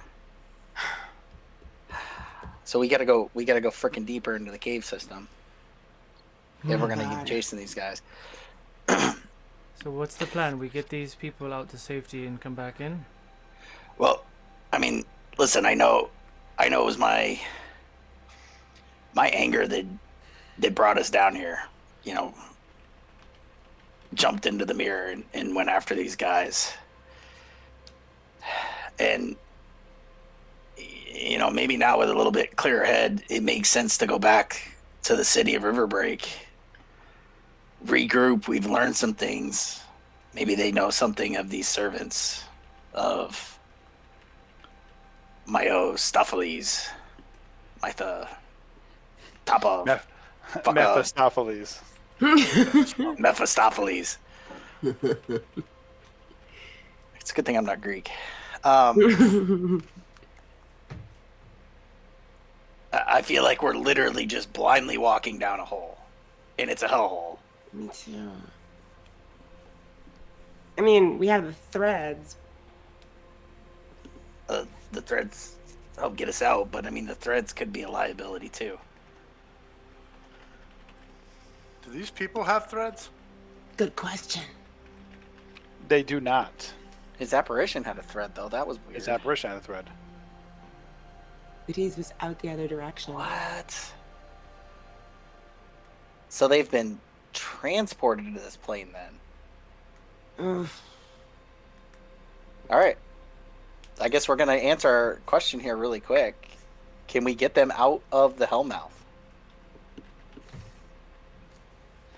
You think you probably can? Really? Hold on.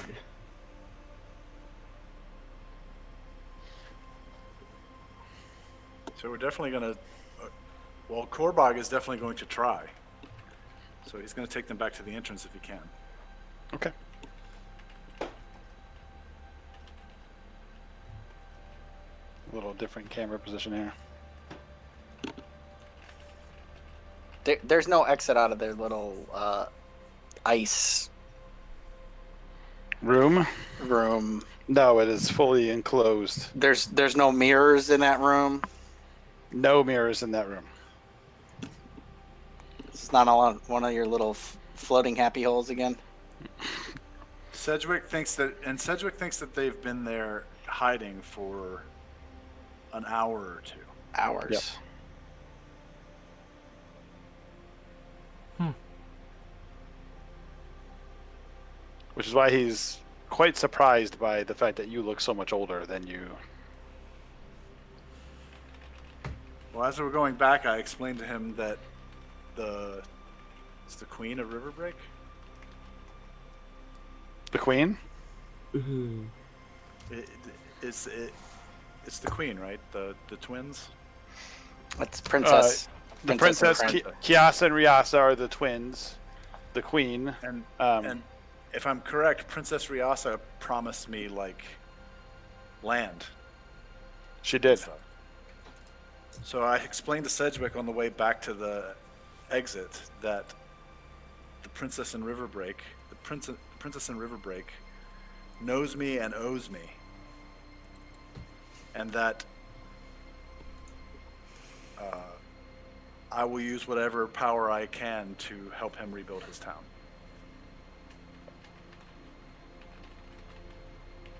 That is wonderful news. But I also admit that I am the man that attacked his town. Well, maybe this is a way for you to heal the damage you have done and heal your soul from the things that have happened. But you mentioned the queen. I have heard the queen is here as well. What? The demon, the devils, they had mentioned Vinasa, and her being with Mephistopheles as well. With Mephistopheles? Well, against her will, as if he has her captured here on this plane, I believe. Have you explored beyond this piece of your town? Do you know these caverns well? Have not, although I do. I've heard we had heard some of the devils. They would come here and they would try to get through the ice, and when they would give up, they would talk and walk away, and they'd be discussing things. I think Mephistopheles has a city somewhere further in the cave. Oh gosh. And I mean, I'm guessing we would know. Mephistopheles is a demon lord or a semigod. Right. So give me a history check. Everybody can give me a history check. 17. 13. 7. 6. Okay. So Nico, you know that he's one of the lords of one of the hells. Mephistopheles is, and you know that so you guys know how there's 7 moons or the four stars during the day, the 4 suns that move through the sky. At night there are 6 moons. Okay. And one of the moons is called Mephistopheles. You know that the 6 moons they're named after each of the lords of the hells. Interesting. So you've heard the name before, and the pieces make sense that if this is some sort of version of hell, that Mephistopheles would be here. That does make sense. I think we need to get these people out of here First. and then go back to the city of Riverbreak with this new intel. So our lead is gone then. Well, our lead's further down in this cavern. I mean, we at least know a way to get to them, which If they stay we there. weren't certain. If they stay there, that's true. But if this is where a city is, I mean, at the very least, our ultimate goal has been for a long time to save the queen. We lost because of your other character 18 years ago. Wasn't my fault. What are you talking about? I agree that we should return to Riverbreak. All right.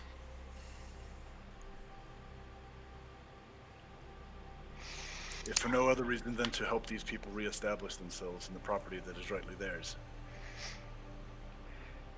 Perhaps get some reinforcements as well. To come back in, to tell them to come with us back in here. We can try. I mean, every time they're kind of a little weak, but maybe we can find some strong adventurers they would be willing to come along and help us with what's likely to be a very, very difficult fight. Yeah, I think we would need a super long rest and possibly some more brawn.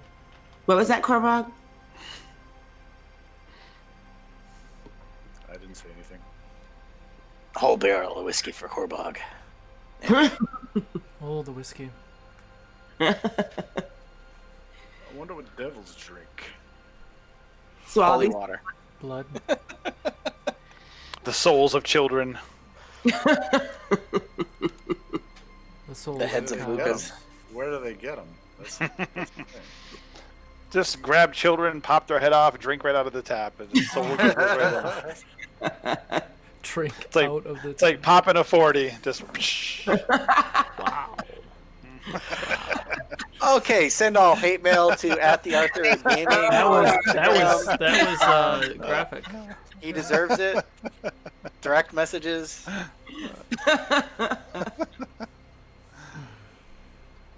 So do we get them out of there?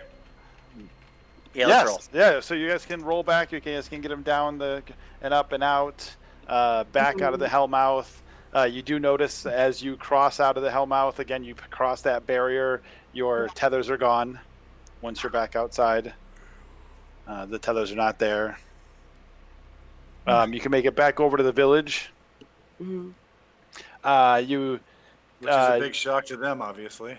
Absolutely. You get back over to the village. The village is, wiped out. Or what's left of the village, what hasn't been transported into the hells, is, destroyed a bit. And the satyr comes back out. Well, hello. What's happening here? Strange member, how long have we been gone? Well, you've been gone 10 minutes. Oh. Okay, good. Not long at all. Did you think you were gone longer? I mean, I don't know where you found these folks from, but yes. They're the citizens of this village. Well, really? Oh, that's quite interesting.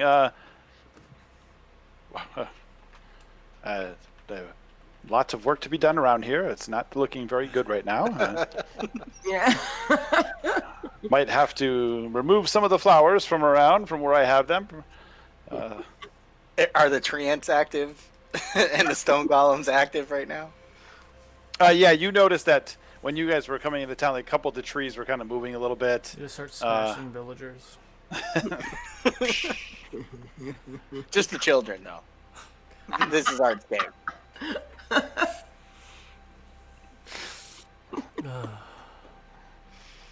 Okay.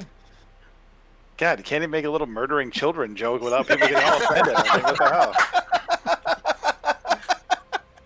Jeez, you guys are so uptight. Snowflakes. Oh my God. god. So what does Cedric and the people have to say about his little town? He looks kind of shocked. He's like, our village, it's but a shadow of what it once was. It will take some work, but we can fix it. You'll have help. Not us. We brought a bunch of your people back for you. We have stuff to do. We have stuff to do. We're not going to help you, but you're all good.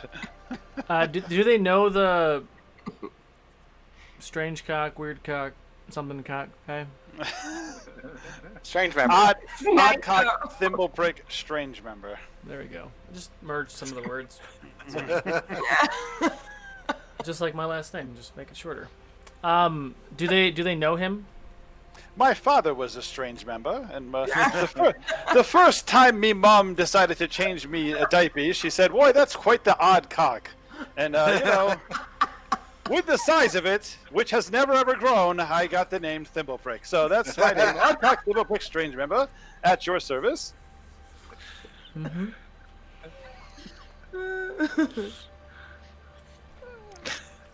No, they don't. I'm just mentally effed up right now.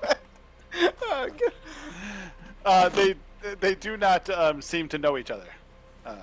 Okay. Okay. Well, Satyr, will you help these people? Yes, I will gladly help them as best as I can rebuild the village. We can certainly work on that. Do I believe him? Give me a roll. Give me an insight check. You really don't trust this guy, do you? I don't. I just want a reason to kill him. It's a natural 20, so that's 25. Ooh. Okay. Yeah, he seems to be telling the truth. He says he'll help. Hey, Kolbog, there's something over there I want you to look at real quick. Don't mind the screams.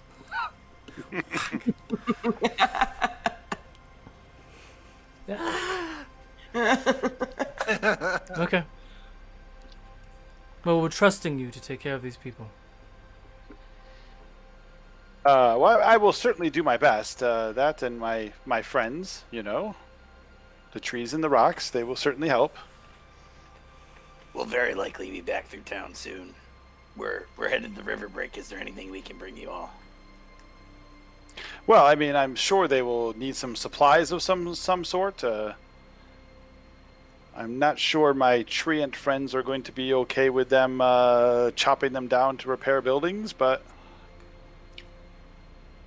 There's no other friggin' trees around this whole joint other than your animated ents. well, there are. But would you want your friends chopped down to be made into buildings? I'm not so sure.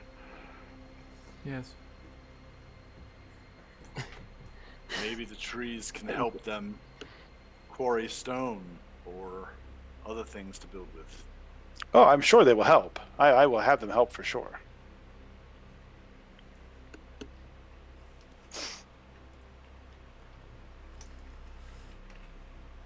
Who's the leader among these people? You kind of get the idea that it's probably Sedgwick. Who were you, Sedgwick? I was mayor of the town. In your shop that was called what? Was it Mudvayne? Mulvane. I am Mulvane. Sedgwick Mulvane. No, I just you must have found my sign outside the house. It was just a sign saying that it was my house. It was on fire. Your house is on fire. Well, are we gonna rest up before we go back to Riverbreak? Or should we go back to Riverbreak and rest? I mean, we've made the trip before. I think it's pretty straightforward, right? We go back up through the grassy, viney cave mouth and then Activate the mirror. activate the mirror back through. How did we get into it again? Was it the fortune teller's home? Mm-hmm. That's right. It's a pretty quick journey, right? It's like an hour or so, or less.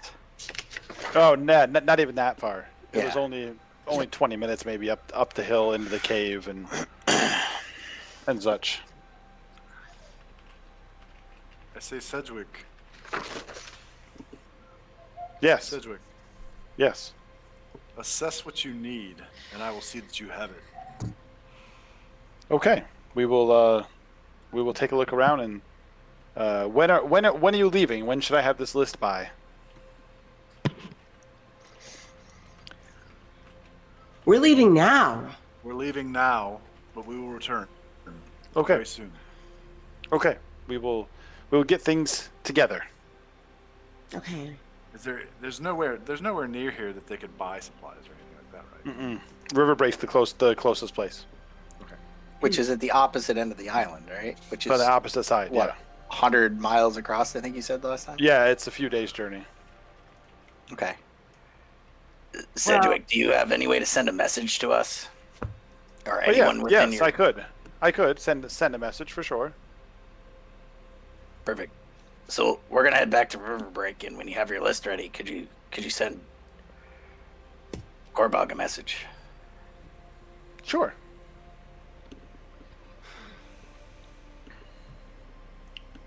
I would like to tell the Satyr that he should, just be aware that these people have not been like in society for like 30 years or whatever. So they may not be aware of like modern things, to be honest with you. They think they've been gone an hour, but they've been gone 20, 30 years, something like that. Yeah, like 35 years or so. Yeah. Yeah, so they're yeah.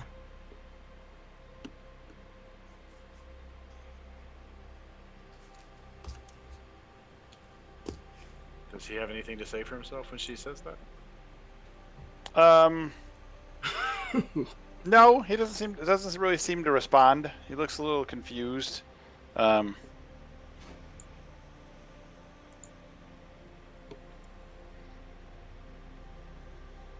But anyway, I will send a message when we have an answer. I say to the satyr, make sure none of them comes to any harm due to your soldiers. Oh yes, no, rocks, of course. And your trees. Oh yes, no, because- no, of course. I will be forced, although I do not want to hold you personally responsible. Oh yes, no. I will. They will be sure not to harm them. I will start to take down the flowers and their the sleep flowers, so that I do not accidentally put people to sleep. I will do my best to protect them as best as I can. Okay. Very well. Let's go. Because we do have to come back here after. So let's go back now and then see what we can do and then come back this way so we can go after the big dog. Yep. Okay. All right, so you guys will work your way back up the hill and into the viney cave and back in there to where you go back in, and there's the floating room, and you go back up to the floating room, and there is the mirror sitting there. And what do? We come out. Oh, we see the mirror. Okay. We need to put the bracelet in and then Mm-hmm. I'll put the bracelet in. Everybody Okay. else go through. I'll take the bracelet off and then I'll walk through. Okay, so you put the bracelet in, it starts to shimmer, the three of them go through, Mm-hmm. you take the bracelet out, you go to walk through, and you bump in the mirror. I'll put the bracelet back in. I'll walk through And you grab it on the other side. And you grab and I on grab there. it from the other side. There you go, you got it. It's been a long one. It's only been a month.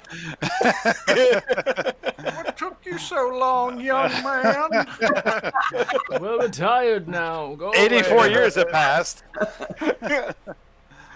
Bring your standing on my bits back up.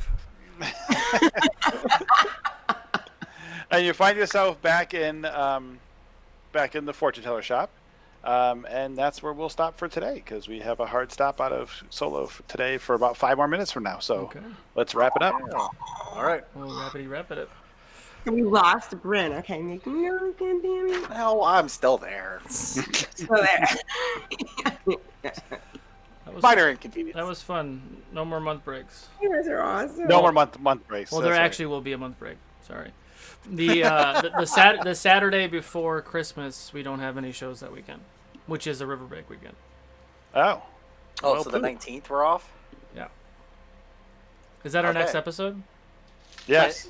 And then the other one would be New Year's The 19th? Day. No, then it would be the second. Second, yeah. Yeah. Then we're So fine. we're on for the Okay, second. so we're on for the second. We're off for the Okay. 19th. Yeah. Oh, for the 19th, on for the second. Okay. Well, there you go.